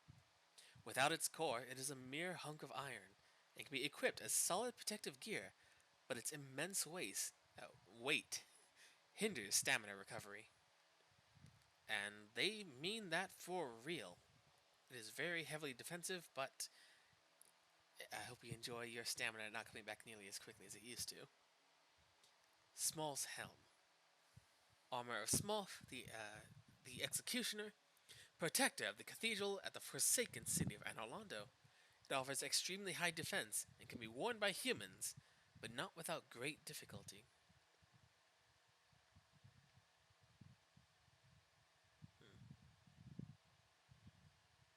I think his hammer would have more information about Smaug himself, but it is important to note that despite Ornstein being a knight, it is distinct here that Smaug is not a knight. And like once again reaffirming Anor Londo is forsaken as a city. The part of it being worn by humans but not without great difficulty is a little murky in that it either means that his armor was hard to wear, even for himself, a human, which would then imply that a human is good enough to be an executioner of the gods and a guardian of Guinevere. Or it means it wasn't that he wasn't human, and he was in fact a lord like the others. It's a little hard to tell, because it might be directing that, oh, it can be worn by humans, but not without great difficulty, because I myself am a human. But hard to tell. Also, can confirm, as we can see here, kind of.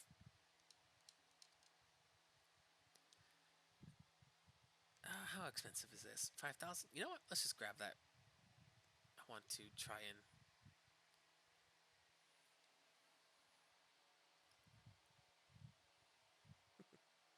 Of course. But that. The leg armor.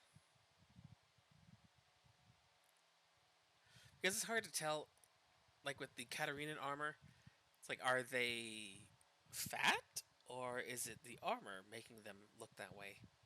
And with Smo, that's definitely the armor being shaped that way. As why else would it have these gigantic uh, thighs and then have them be mostly hollow with padding on the inside? If he's just supposed to be a giant fatman.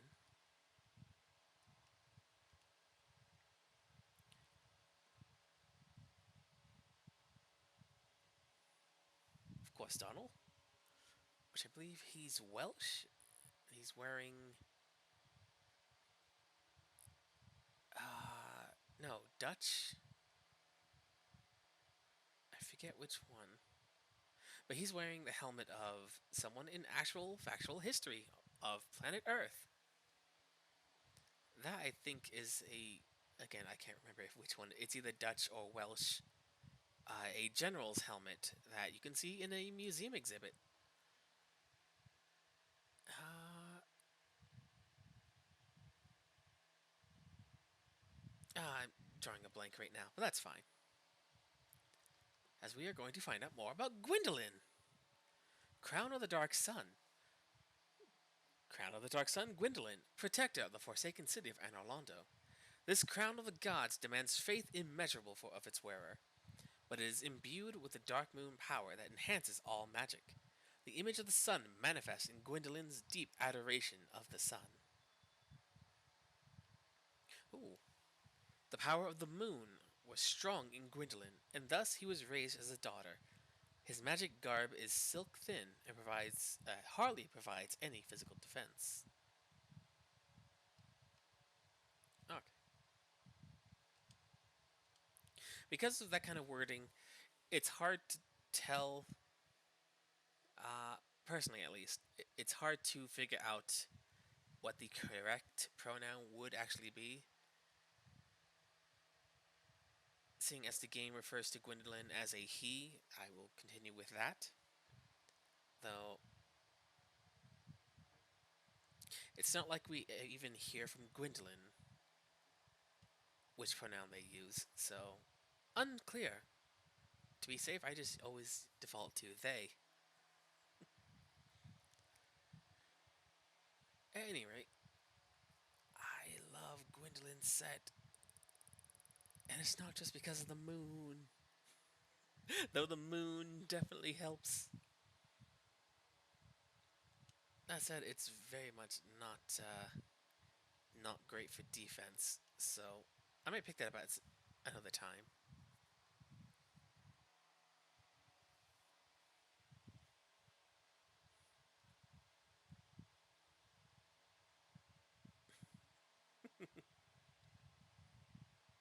He's so affable. There, I don't remember the exact context of it, but there's a way to get more information out of Donald. I think you have to kill him to get this information out of him. But he's not exactly as forthright in his speech towards you. Yeah, I'll go for more strength. Reinforced weapon. We'll bump up the claymore. Zweihander. Let's deposit more of this stuff, as that's going to get in the way of looking at new things once we pick them up. Claymore we'll keep as a steady backup. The Zweihander we will eventually get upgraded as well. Just because I really enjoy the Zweihander. I'm a big fan of big swords, as evident by many other times in many other games where I will always prefer to default to using the biggest sword I can get my hands on. Okay, so let's see. We upgraded our sword. We cannot get a certain someone to show up until I think we finish off the Tomb of the Giants, which is fine. We missed out on the conversation in the parish, not parish, the chapel.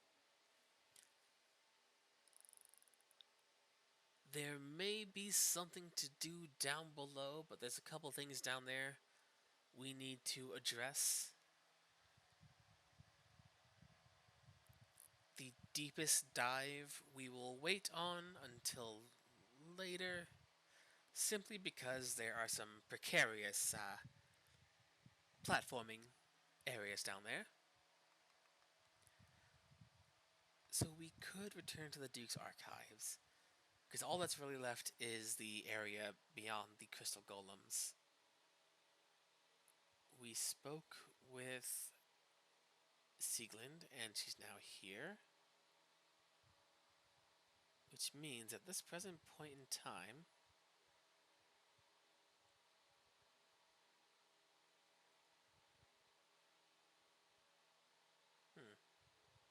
okay, at this present point in time, we may actually need to. Where would it be best? There's no dark route around here. The fastest way to get where we want to go. Oh, that's actually the Undead Parish. As I think there's someone we need to meet before we can actually access the thing that should have come from the crystal golem that we fought outside of Seat's archives. For a moment earlier, I was confused as to why nothing happened, but I think it's because we have to do this step first.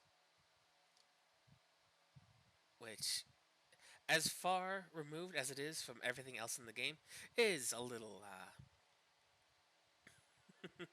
popular word of the series, convoluted as to how you're intended to stumble across this.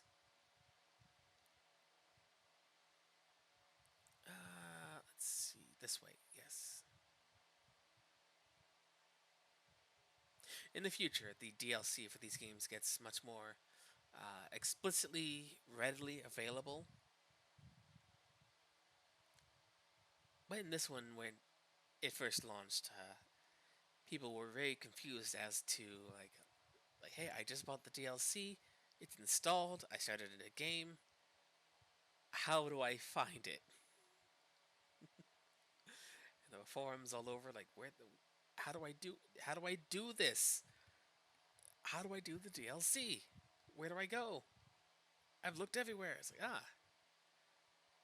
these several very easy to miss, very esoteric clues. Not clues.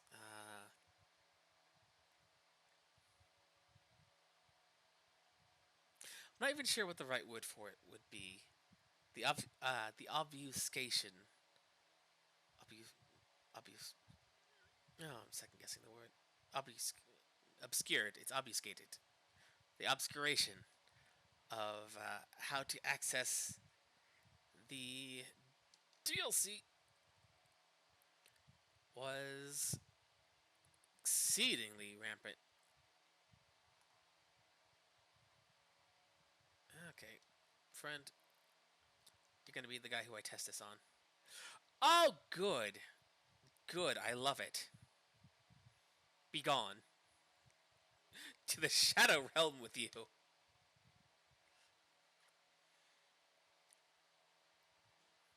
Now that is a quality, high strength Deleter. It's not even maxed out. We're gonna need a little bit of speed. Now, because this is the remastered version where everything's a little better looking, the reflections in the water are actually so intense now. It's very hard to see where the death drop is, and I believe it's like some way over there thing. But there we go.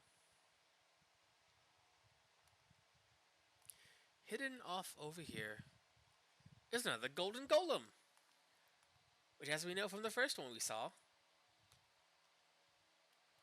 probably has someone inside. Oh, and we actually can see someone in there. Yeah, we can! This golem is occupied. There we go. Hello, friend.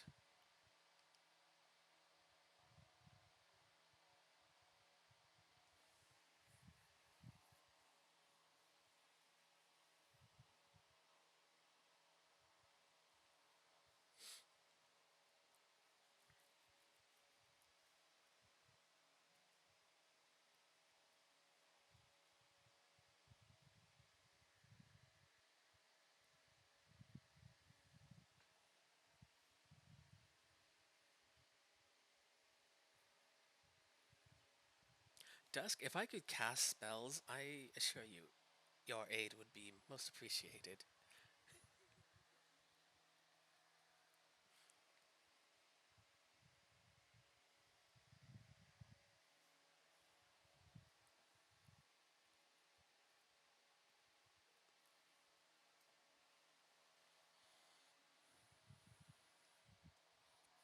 Hmm.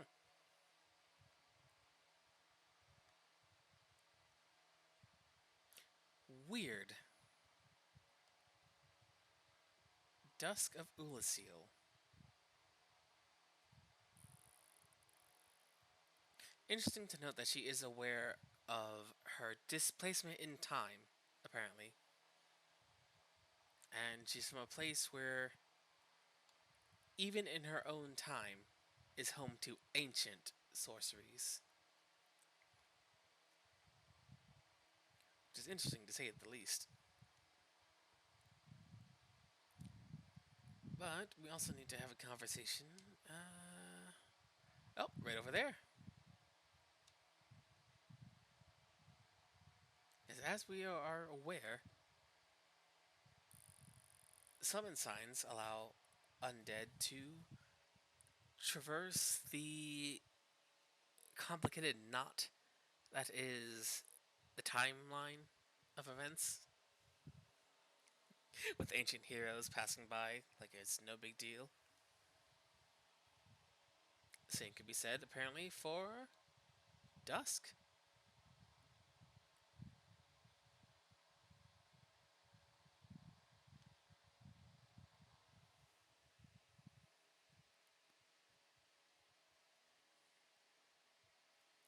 Neat. And we have a gesture to learn. The proper bow. Okay. What items does she have? Hidden Body. Ancient sorcery from the lost land of Ulasil. Turns body nearly invisible. Although perfect invisibility is unachievable due to the risk of dissipation, the caster need only stand still for a moment to blend into environs with astounding camouflage. Which I think is a fun note that they definitely did not need to apply.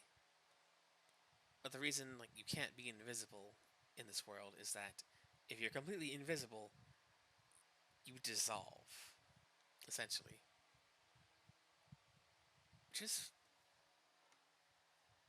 a detail that doesn't come up too often.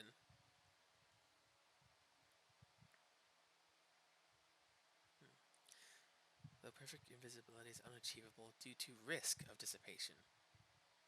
So not completely impossible, because you would risk dissolving yourself each time you did it. Oh. Cast light. Ancient sorcery, the lost land of Ulasil. Cast a bright light upon surroundings. This light-producing sorcery is elementary, but nonetheless demonstrates the achievements in mysticism of Ulasil. Such magic has not been developed even in Vinheim. Which, given this ancient sorcery from an ancient land, the lost land of Ulasil, is referencing Vinheim, I think that is more or less an inference granted to us by our character's awareness. It's like I don't believe Dusk is standing here going like, "Oh yeah, Vinheim even hasn't even been able to make light like this." I think that's us being like, "Oh, yeah, even in Vinheim they haven't made a light spell." Interesting that. Repair. Ancient sorcery. Repair equipped weapons and armor. This sorcery was a part of everyday life in Ulasil. Its effects resemble repair powder, which must have found its way into the culture of this lost land.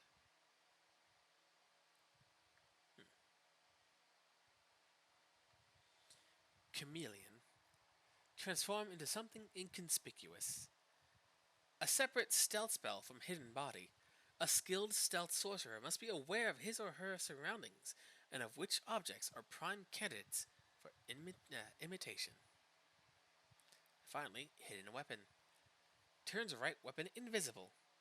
Not a simple augmentation, making it depend. Oh, not a simple augmentation, making it dependent on the skill of its caster. An example of the capacity of Ulasil sorceries to control light. Interesting. And of course, the Ulasil Ivory Catalyst. Sorcery Catalyst, the Lost Land of Ulasil, formed by enchanted white bark branches. The white bark boosts sorcery adjustment, but the sorceries of this lost land are gentle and not affected by intelligence. So that is something very important about Ulasil's magic. None of these spells are offensive in nature. They can be used to great effect to definitely go into battle or avoid it,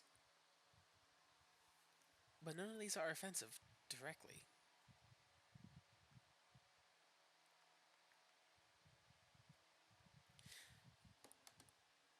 Given that Ulasil's magic is closely tied to light, the bending of which and the manipulation of repair powder, manipulation of an item like repair powder, which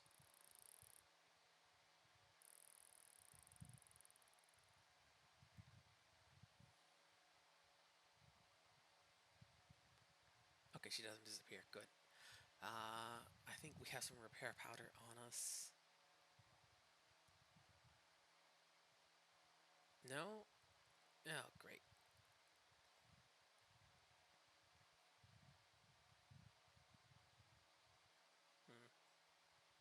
Okay, that's fine. But, Dusk, thank you, Dusk, but we have stuff to look at. Given these spells are all very closely tied to light, and that naturally, as being a human society, it is after the founding of the first flame that sparked, no pun intended, the revolution of nothingness into civilization. So it's no huge leap in logic, I would say, that given we know the four Lord Souls are the life soul, the death soul, the dark soul, and the light soul, that all these Ulyssilian spells are so closely linked to light that she even remarks that, oh, may the great flame, blah blah blah blah blah blah. Given that's the case, each of these spells' abilities stem from the power of light. Whether or not miracles like lightning, they still manipulate the same universal construct that the light soul would govern over, which then I give more contribution to what Gwendolyn was doing in Analanto, with parading the city around as this glittering, beautiful, well fortified, well protected, fully functioning fortress of a city. But the moment you dispel the illusion, there's hardly anything still living there, aside from what few guardians are left, and even then, the ones we ran into don't return, and if they were undead, truly, they should have. Well,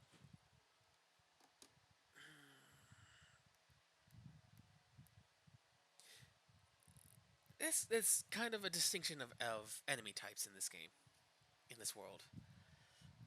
There are those that return because they are undead, so each time you sit at a bonfire and everything returns, that's giving things narratively time enough to return back to where they initially had died. The other types are like the large demons, bosses that are not human in nature. When they die, they're gone because they are either unique or otherwise not human. To be undead, you kind of have to be human in the first place. It's part and parcel to the whole curse of the undead thing. So the guardians, the sentinels, the demons in Anorlando we fought were all part of this grand illusion, and we're seeing a small reflection of that with these ancient Ulyssilian spells, which are like illusion. Well, not like, they are illusionary. Whether you're casting illusionary light to produce actual light, or if we had some repair powder on us, I believe it would say something along the lines of sprinkling the powder on weapons and armor turns back the clock of time of wear and tear on that item and repairs it in that way. It's not adding more material to a nicked sword, you are reversing the damage done to it. Given that repair does that as well, and that I would also link it, like the rest of Ulyssilian magic, to light and the light soul, would indicate to me that the light soul is not only something that governs uh, majesty and power, but also like cause and effect, causality, uh, the natural flow of time, and illusion. Mostly because the figures we see casting illusions most are those directly tied to light. But for now, let's talk to Ulasil.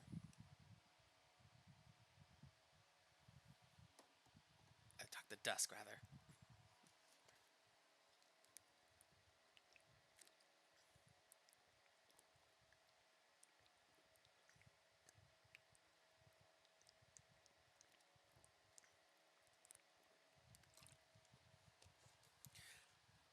I don't know when she was snatched up.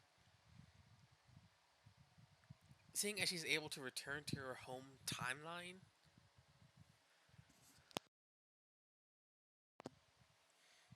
and given that the date of when she would have been taken could be anywhere between before the fall of the City of the Gods until right before we released her. It's hard to say.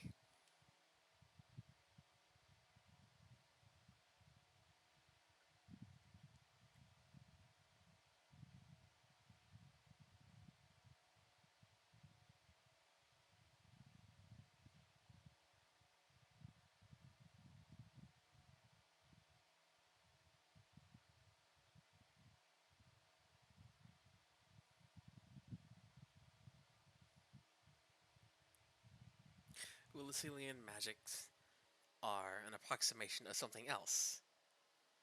They aren't they themselves much of anything at all, but they do something to become something or mimic something else entirely. Where sorceries of our time are directly immediate. They are often instantaneous. You cast a spell and it takes shape and goes. Where Lucille's magic tends to be more you channeling this magic to perform some other more innocuous thing that isn't channeling harmful magics and energies at someone.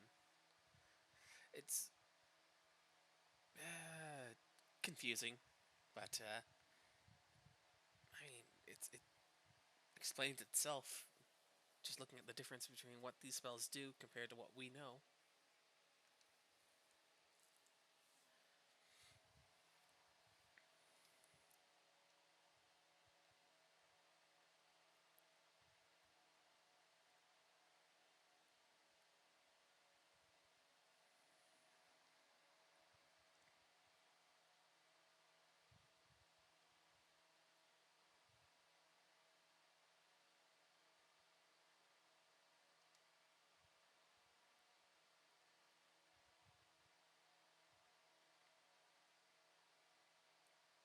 Very well.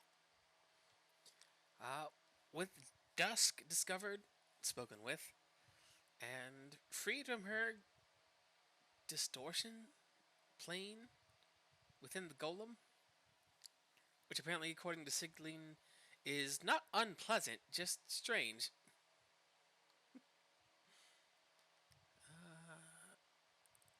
Let's see, from here now we can we can go back the way we came,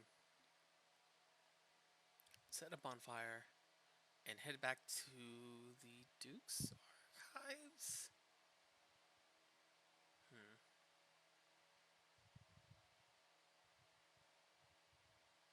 Yeah, yeah. Okay.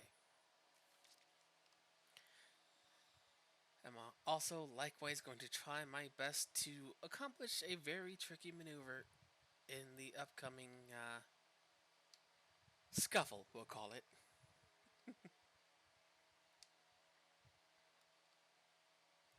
But that will be for then. And if I cannot accomplish it, it will be very sad and. But we will do what we can. For now,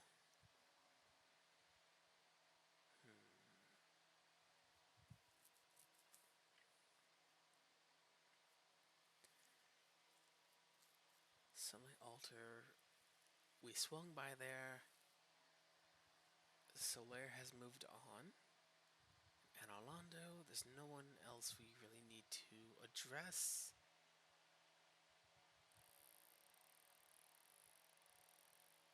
Chamber of the Princess. We stopped by the Giant. There's nothing else in that room, I believe. The Dark Moon Tomb. We ran to the end. We got the items already. The Abyss we will never need to go back to. Daughter of Chaos. We will get there as soon as we are able to. Actually, we'll swing by there. We'll talk to Aingi.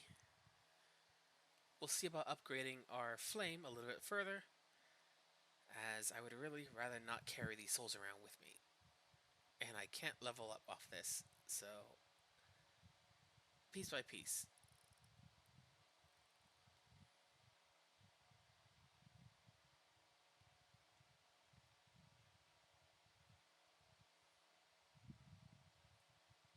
Marvelous.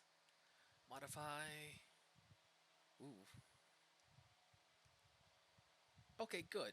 That was exactly what I would want to have go about. Did we talk to him before?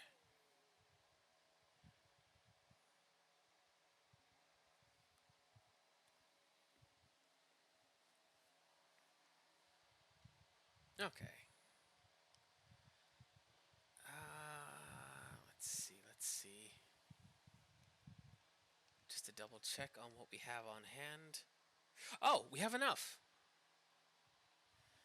Actually, before I do that, I am going to double check just to be absolutely certain that everything is as it needs to be. One moment, please. As if we do in fact have enough to fulfill the requirement,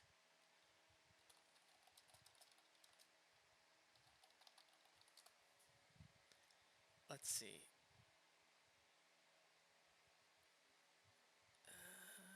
Let's see.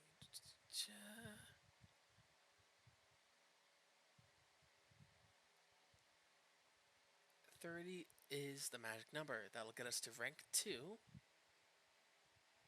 Yes. Okay, good. So we are able to do this, which will actually free up enough humanities to carry around in our pocket for a good long while.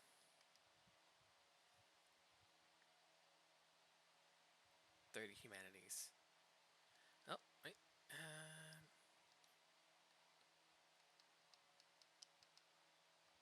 Wait, did I? Oh, there we go. Old Witch's Ring.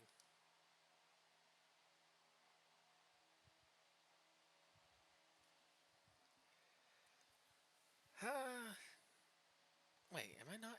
Okay, I already belong to the Covenant. Offer humanity. Thankfully, because this is the remastered version of the game, we don't need to do this one at a time, and we can just give her all 30. Well, you know what? Just in case we break it, let's give her 10 at a time.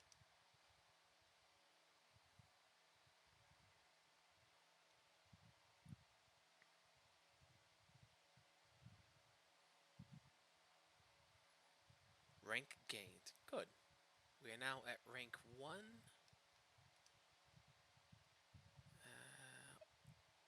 If we don't start at 0. 10 more.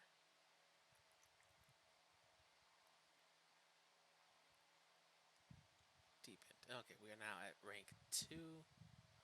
Or...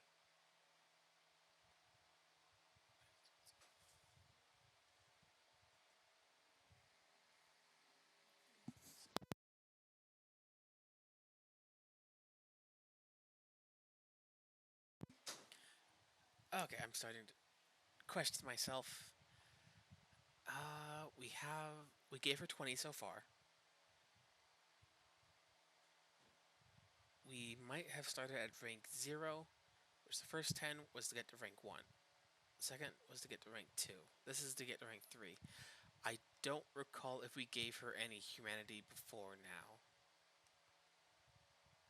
We probably didn't give her 5.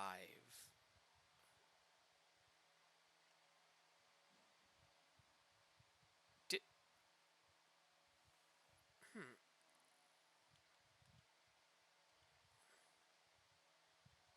I don't remember. It's fine. I said we'd give her 30, and we're giving her 30. There we go!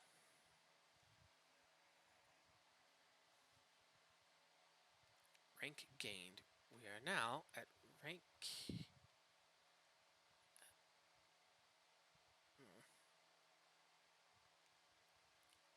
Uh, that was rank 2. We're Chaos Servant rank 2.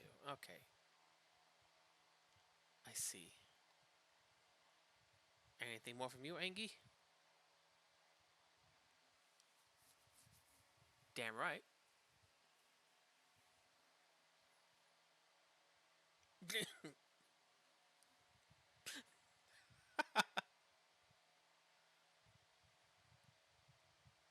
I would never. Modify equipment.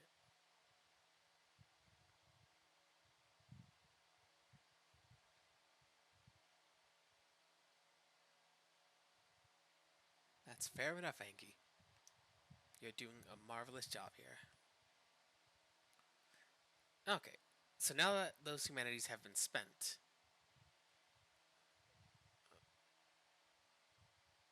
and to ensure I don't forget later. Wait.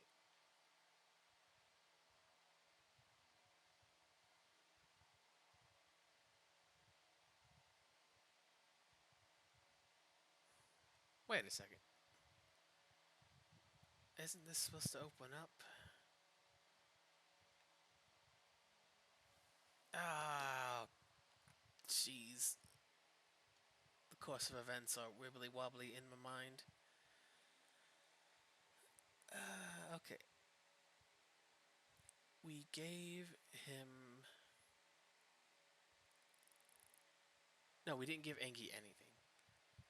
We talked to the fair lady.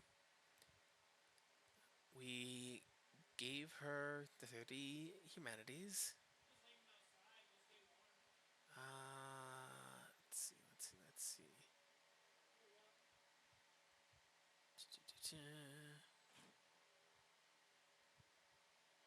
We got Firestorm.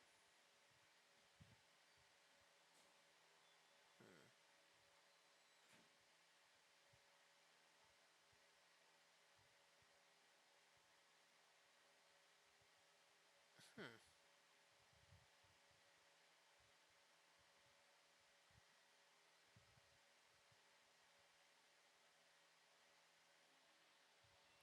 Well, I thought this door was supposed to open, as that was the whole point of doing this before a certain time, but it may be that I need to reload first. Because I don't think I broke the sequence of anything just yet. And this. Okay. I won't go into the further area just yet until I properly read up why that didn't just work.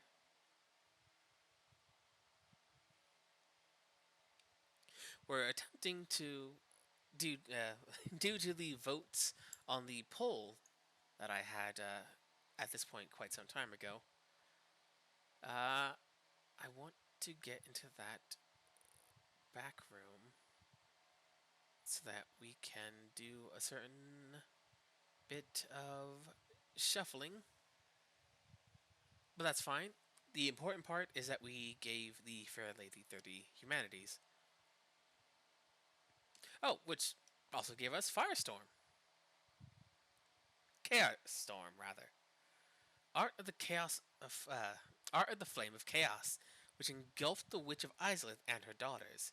Erect localized chaos fire pillars. The Witch of Izalith, in an ambitious attempt to copy the first flame, created instead the Flame of Chaos, a twisted bed of life.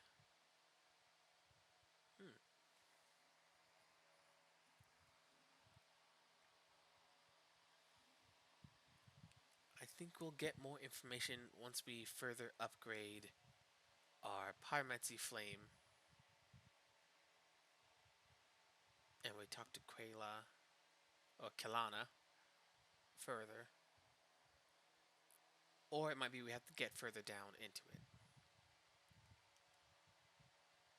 Either which way, we accomplished the steps we wanted to accomplish. I will figure out that wall over there later. I don't think I did anything wrong, but it has been quite some time, so here's hoping. But that's fine. As of right now, we have no need to hoard humanities further, and we have very little souls on our person. So now we are in the clear to go throw ourselves at some very cool stuff.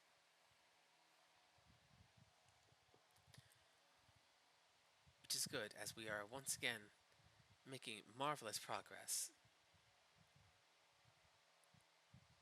Ah, that's right. I should probably. No. Hmm. I should. I should. Before we throw ourselves at the area beyond the crystal golems, I just remembered we still have to let Logan out. Hey, buddy. Oh, that's very nice. That is a lot of damage.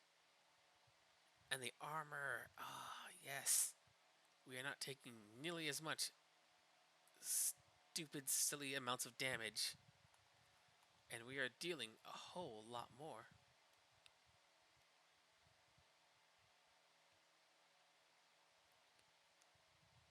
Oh, we got a humanity at some point. Huh.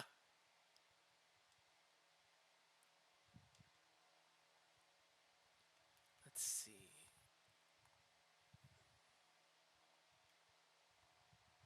Fantastic. Would you? Ah, those guys. They see all this egginess and they're like, yeah, I gotta kill it. And there's not much we can do about that right now, as I'm not running up there just to kill some guy who's throwing some stuff at me. And that's okay. Let's see. We need to get further to the front.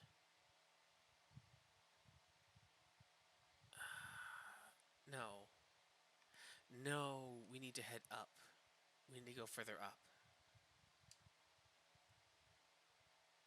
There we are. Bye, buddy. Laser blasting hooligans. You missed. You missed again. Someday. Well, not today, but someday. Oh, who's got some goodies? You've got a longbow, and not a crystal longbow. Yeah. Actually, did I pass it? I might have passed the passageway already. Don't you dare. Keep looking in. Are you looking at me? No, you weren't. Ow. Jerk. Okay, I don't think I passed it yet. I think it is one level up or something. That would make sense because I moved the stairways one way and then I ran across and did not move them back the other way. So it should be up there. It's rude. Very rude. There was no need to shoot me in the liver. Eh.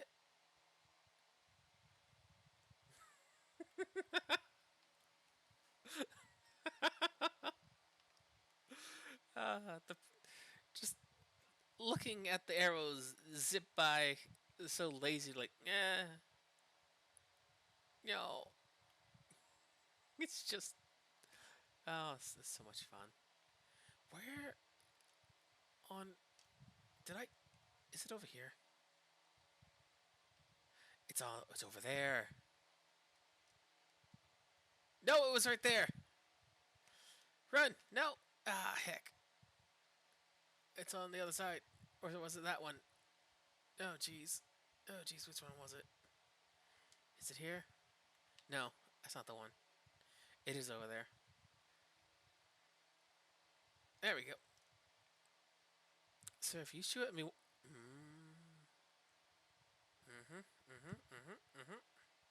Sir? Rude. You think about what you've done. May or may not be undead. I don't actually know.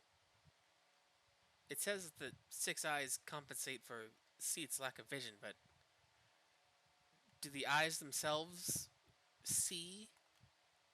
Or is it the person inside with the six eyes that can see? And are they compensating for his lack of vision?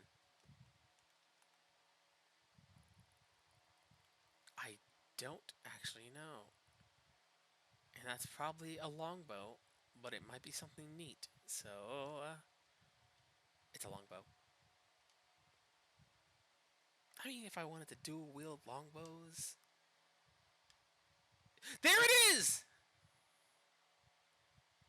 That is the door. right, right above where the side of the hat there. That's the door.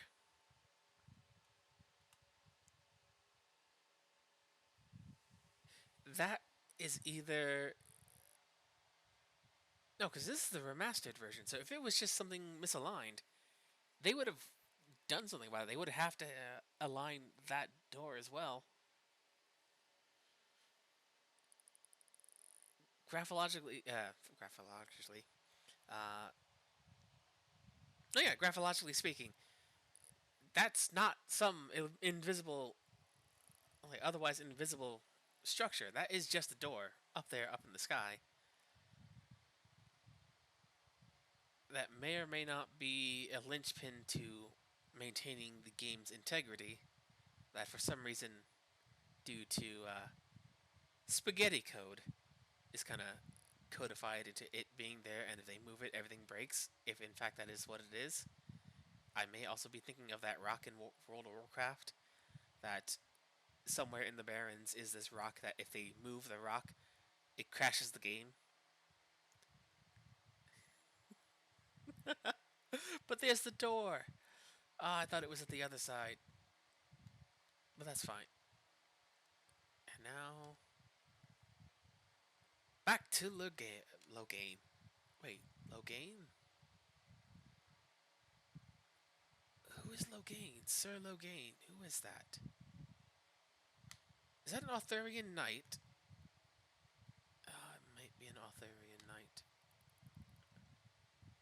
No, Logain. Oh, that's the. Oh no! My brain blast cost me. Sir Logain is the character who betrays the king in the opening sequence of a certain game I will not say the name of because I've already. If someone has not played it, I mean it's an old game. It's just in case.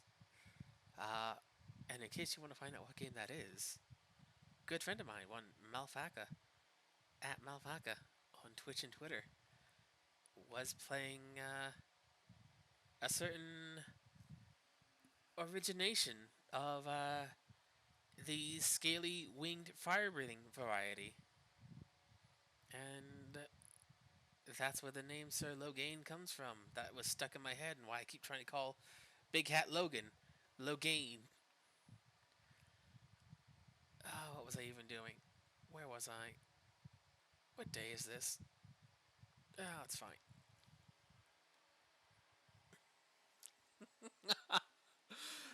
Oh, of course. It's once. It's only once I get into a fight that's like, right, yes. Brain, thank you. You brought me the information I requested 10 minutes ago. Thank you for bringing it to me now.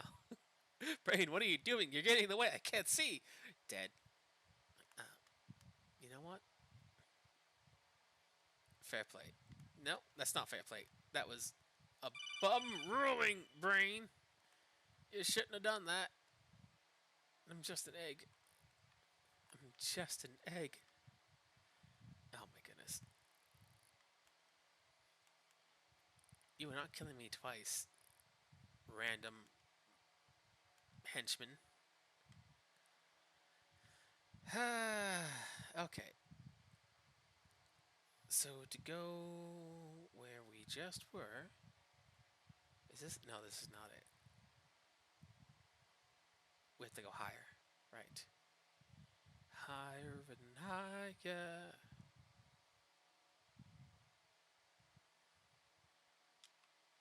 There we are.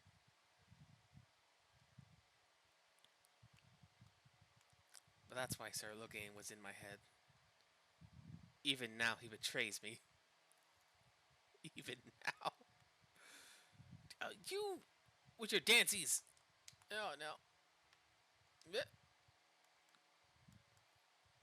Good luck, buddy.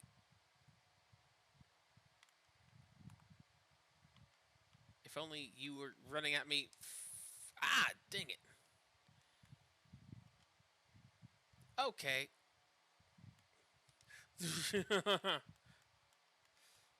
Oh, no! Magic pixel.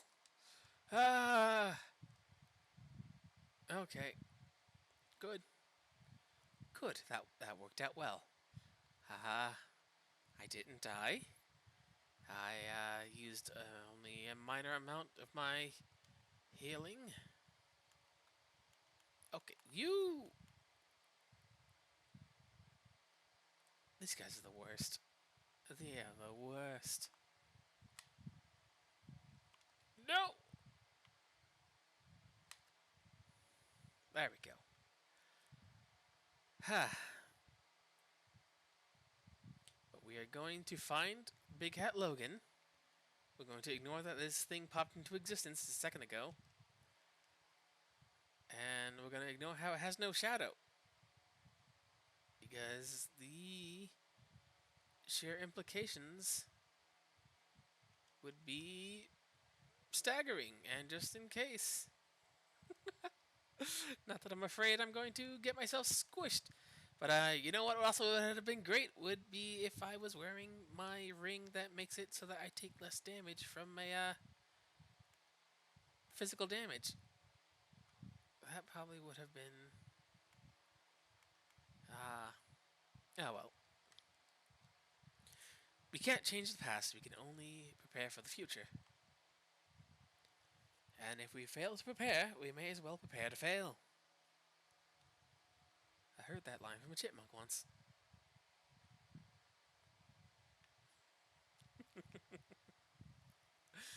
It's fine. Chipmunks are surprisingly adept planners. You little miscreant. You know what? That ring is doing a lot of good work because that did not hurt nearly as much as it should have. Oh! Right. Logan. Even if I'm not smart enough for you to teach me magic, you'd better appreciate the lengths I have gone through to... Alright. And these things are back! And they're not running around like crazy because there's no sound making them go crazy. So, there you go. That was very inefficient. That was supremely inefficient. Marginally better. Marginally. Okay, you walked into that one. That is not my fault.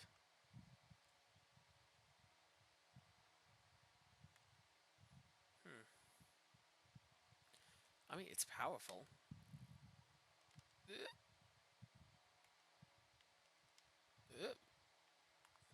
You gurgling at me? Don't gurgle at me. I take that as a form of... aggression.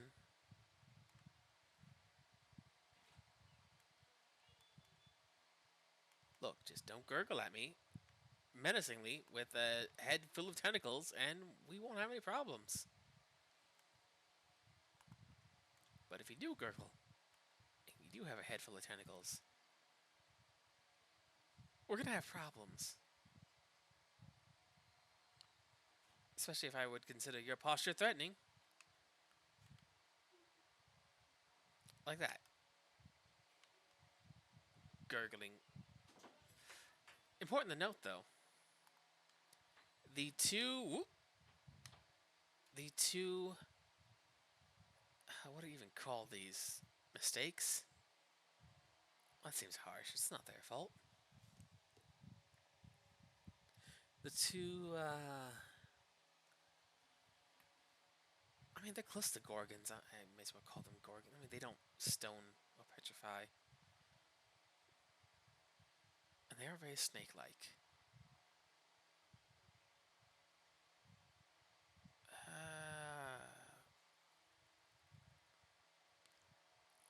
I'm just gonna call them mistakes. I don't know what they're supposed to be. They resemble a great many things with their octopus-like heads, their horrible extending barb, and these split tail snake bodies. It's a bad time. Bad time to be an egg. Hey Logan, you're free now.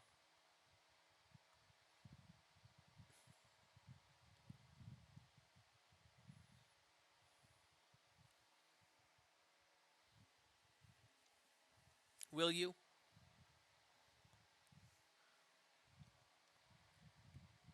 I don't know, Logan. Last time I talked to you, just like last time I talked to you, yes, the 3 seconds ago I talked to you, I was too stupid for you to teach me magic.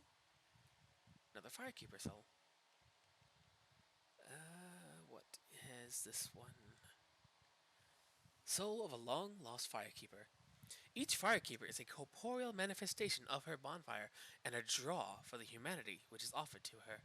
Her soul is gnawed by infinite humanity and can boost the power of precious essence flasks. It can be used to gain humanity. Wait, this this one doesn't have a description on it.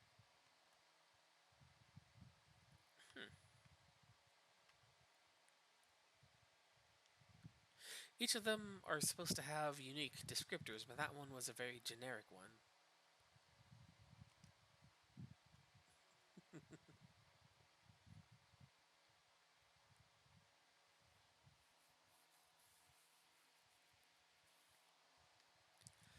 Back in the day of, well, Dark Souls 1 at least, and continuing until 3, uh, NPCs, other characters throughout the world, despite them claiming they are going to go make their way somewhere else, won't ever leave if you're watching them. They kind of need you to be on your merry way before they go on their merry way. At any rate, we help Logan. He's out running about wherever he happens to be. I need a bonfire.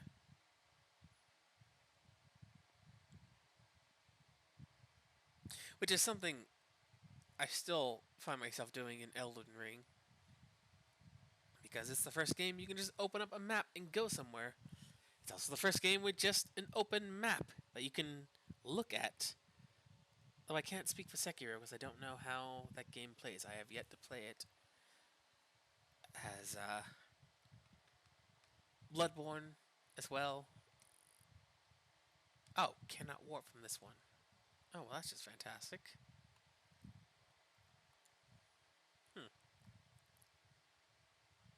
That is still a very interesting trap that Seath has set up for himself, where any undead he kills will show up inside this jail that was once a grand archive. Just look at all of that. He had to install jail cells and remove bookshelves to get this to be turned into a jail. At any rate, being able to hijack an undead's ability to return to the last bonfire they rested at and have them instead go to one specific one.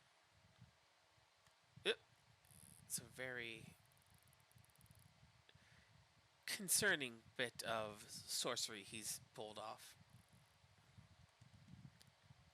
Because if he were to have a more full range of reach, like he could end up taking in all undead. Though it's probably likely that he only wants to capture the ones that make it to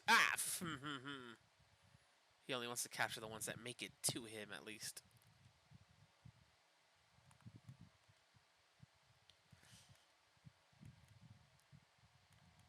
Or maybe if he kills them himself, then he's able to... I don't even know why I'm fighting him. At any rate, he has some method of forcing an undead to recoalesce in a location of his own choosing at a specific bonfire instead of returning to one that that undead has been at previously, which by its own merit should not be possible.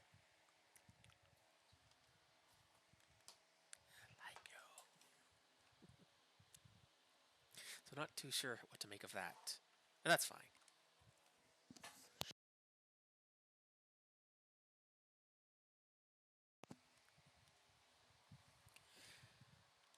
As for now, though, we have made our way back up. We can probably level up with what we've got right now. Which where before I thought we maybe have been a little over-leveled for what we were doing. These guys still hurt a lot, and we aren't exactly in the most hazardous of zones for right now. And we're definitely going into one that is 500. Dang it. We're going to need all the help we can get very shortly.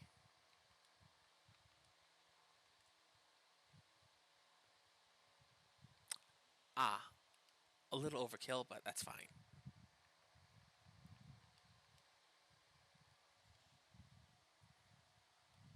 Okay, so we're down to a sparse amount of souls again.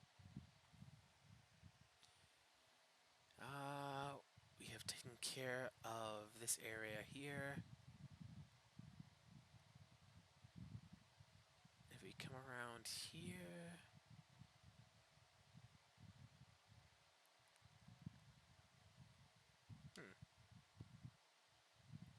Wait.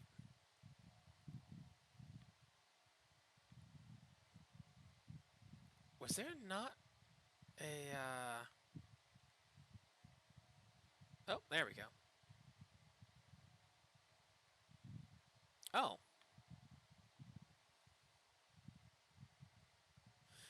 Maybe he only moves if...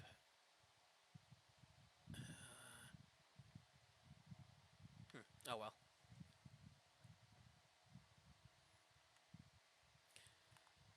I very much don't remember as much as I thought I did about the proper sequence of events, insofar as who's going to move where and when, and what the triggering cause for that is.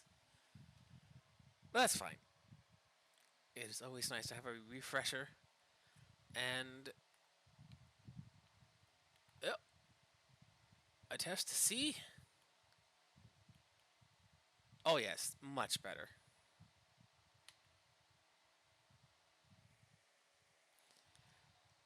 That raw biting power is going to be something we're going to really be grateful we have when,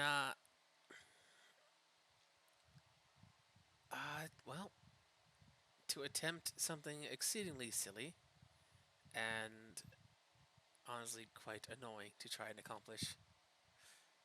And they're already on us. Into the crystal caves! Okay, there you go. Buddy, do me a favor. No? Okay. Sometimes if you stand in the right place, the crystal golem will try to jump at you and leap off instead, which I was hoping for, but no such luck. Oh well. I don't even know why I'm messing around with these guys. I don't need to. I really don't.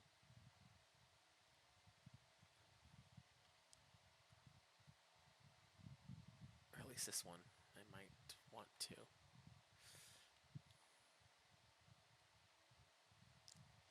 There we go. That's one.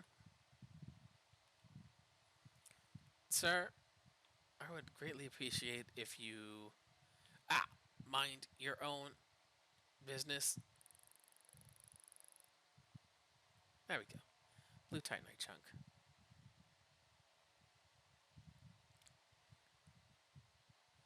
So as we can see from here, there are a few familiar figures that we can see. Namely, the moonlight butterflies that, did I carry the soul with me? Yep. Soul, the mystical moonlight butterfly, which flitters in the dark root garden. The butterfly's soul is a creation of Seath the Scaleless. So, important to note with that,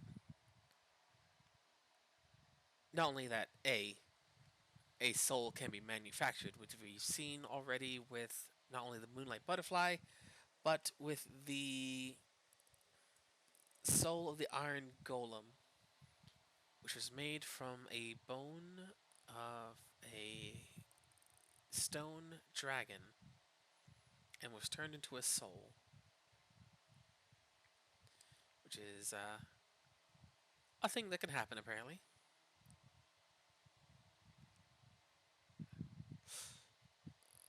Right, and there's our first clue. Because naturally you would see that and go, well, how do we get to it? How are we supposed to get to that? So we come on back over here, and we go, oh, which look at that. Seems to be something interfering with the path. Which is why they gave us these prism stone. Warm pebble emitting a beautiful phasing aura of 7 colors and a very rare 8th. The rainbow stone does nothing special, but can serve as a path marker, and can be dropped off a cliff to judge the height by the sound of judge the height by the sound of its descent. If a loud noise is heard upon its landing, then the fall off a ledge is surely lethal.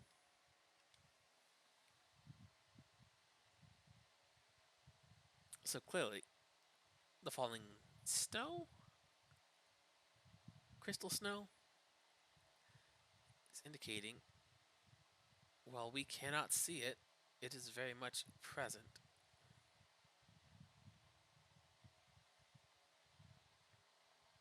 Okay, so we're also there. And then back up for humanity. And that's the danger of this zone, where not only will we have to contend with golems on very precarious footing, not only will we have to deal with potentially multiple moonlight butterflies, but also invisible pathways that we will have to depend on once again, because online is currently still offline due to maintenance at this present moment in time. Well, we're going to be in for quite a bit of work. Hopefully it won't be as bad as it could be. For now, though, I believe it is time to say thank you for joining us here today with me, your host, Levitome. It has been a wild ride as of today, where a few things happened that I hoped would, and a thing or two that I cannot currently explain. Uh, but it is a good moment to have a refresher as to the proper sequence of certain events and the conversation that we missed that I'm still hoping we will have another conversation with another character who has yet to show up in Firelink. But I believe if I defeat another boss and advance the current world state, we will see about that conversation. And if not, I definitely know what particular boss will advance the world state. Either which way, thank you for spending your time here with me. Every one of you counts, every one of you matters, every one of you is the entire reason we are able to do what we do. And if you like what you saw today, please send me a follow. uh, for now, the time being, until until an advancement in my personal world state, uh, we will continue our mostly weekend-based adventures. I have some certain things in the works for now that will be done. Well, the kicking off point of beginning something that will it's complicated. It's not important right now, but there will be some things in store for the future here on the channel. Also, if you like what I do and you would like to see more interesting friends, there is a little green button on either the screen, if you're on desktop, on mobile, I believe it's right beneath the screen. The little green heart inside are very good friends of mine, all of which are amazing streamers on their own right. And if you like what I do, be sure to give them a check out as well. They are each ever so unique individuals, and they are very good friends of mine. One in particular is Saxman, who, when they are able to return to streaming, like they as well as I are on the path to affiliate.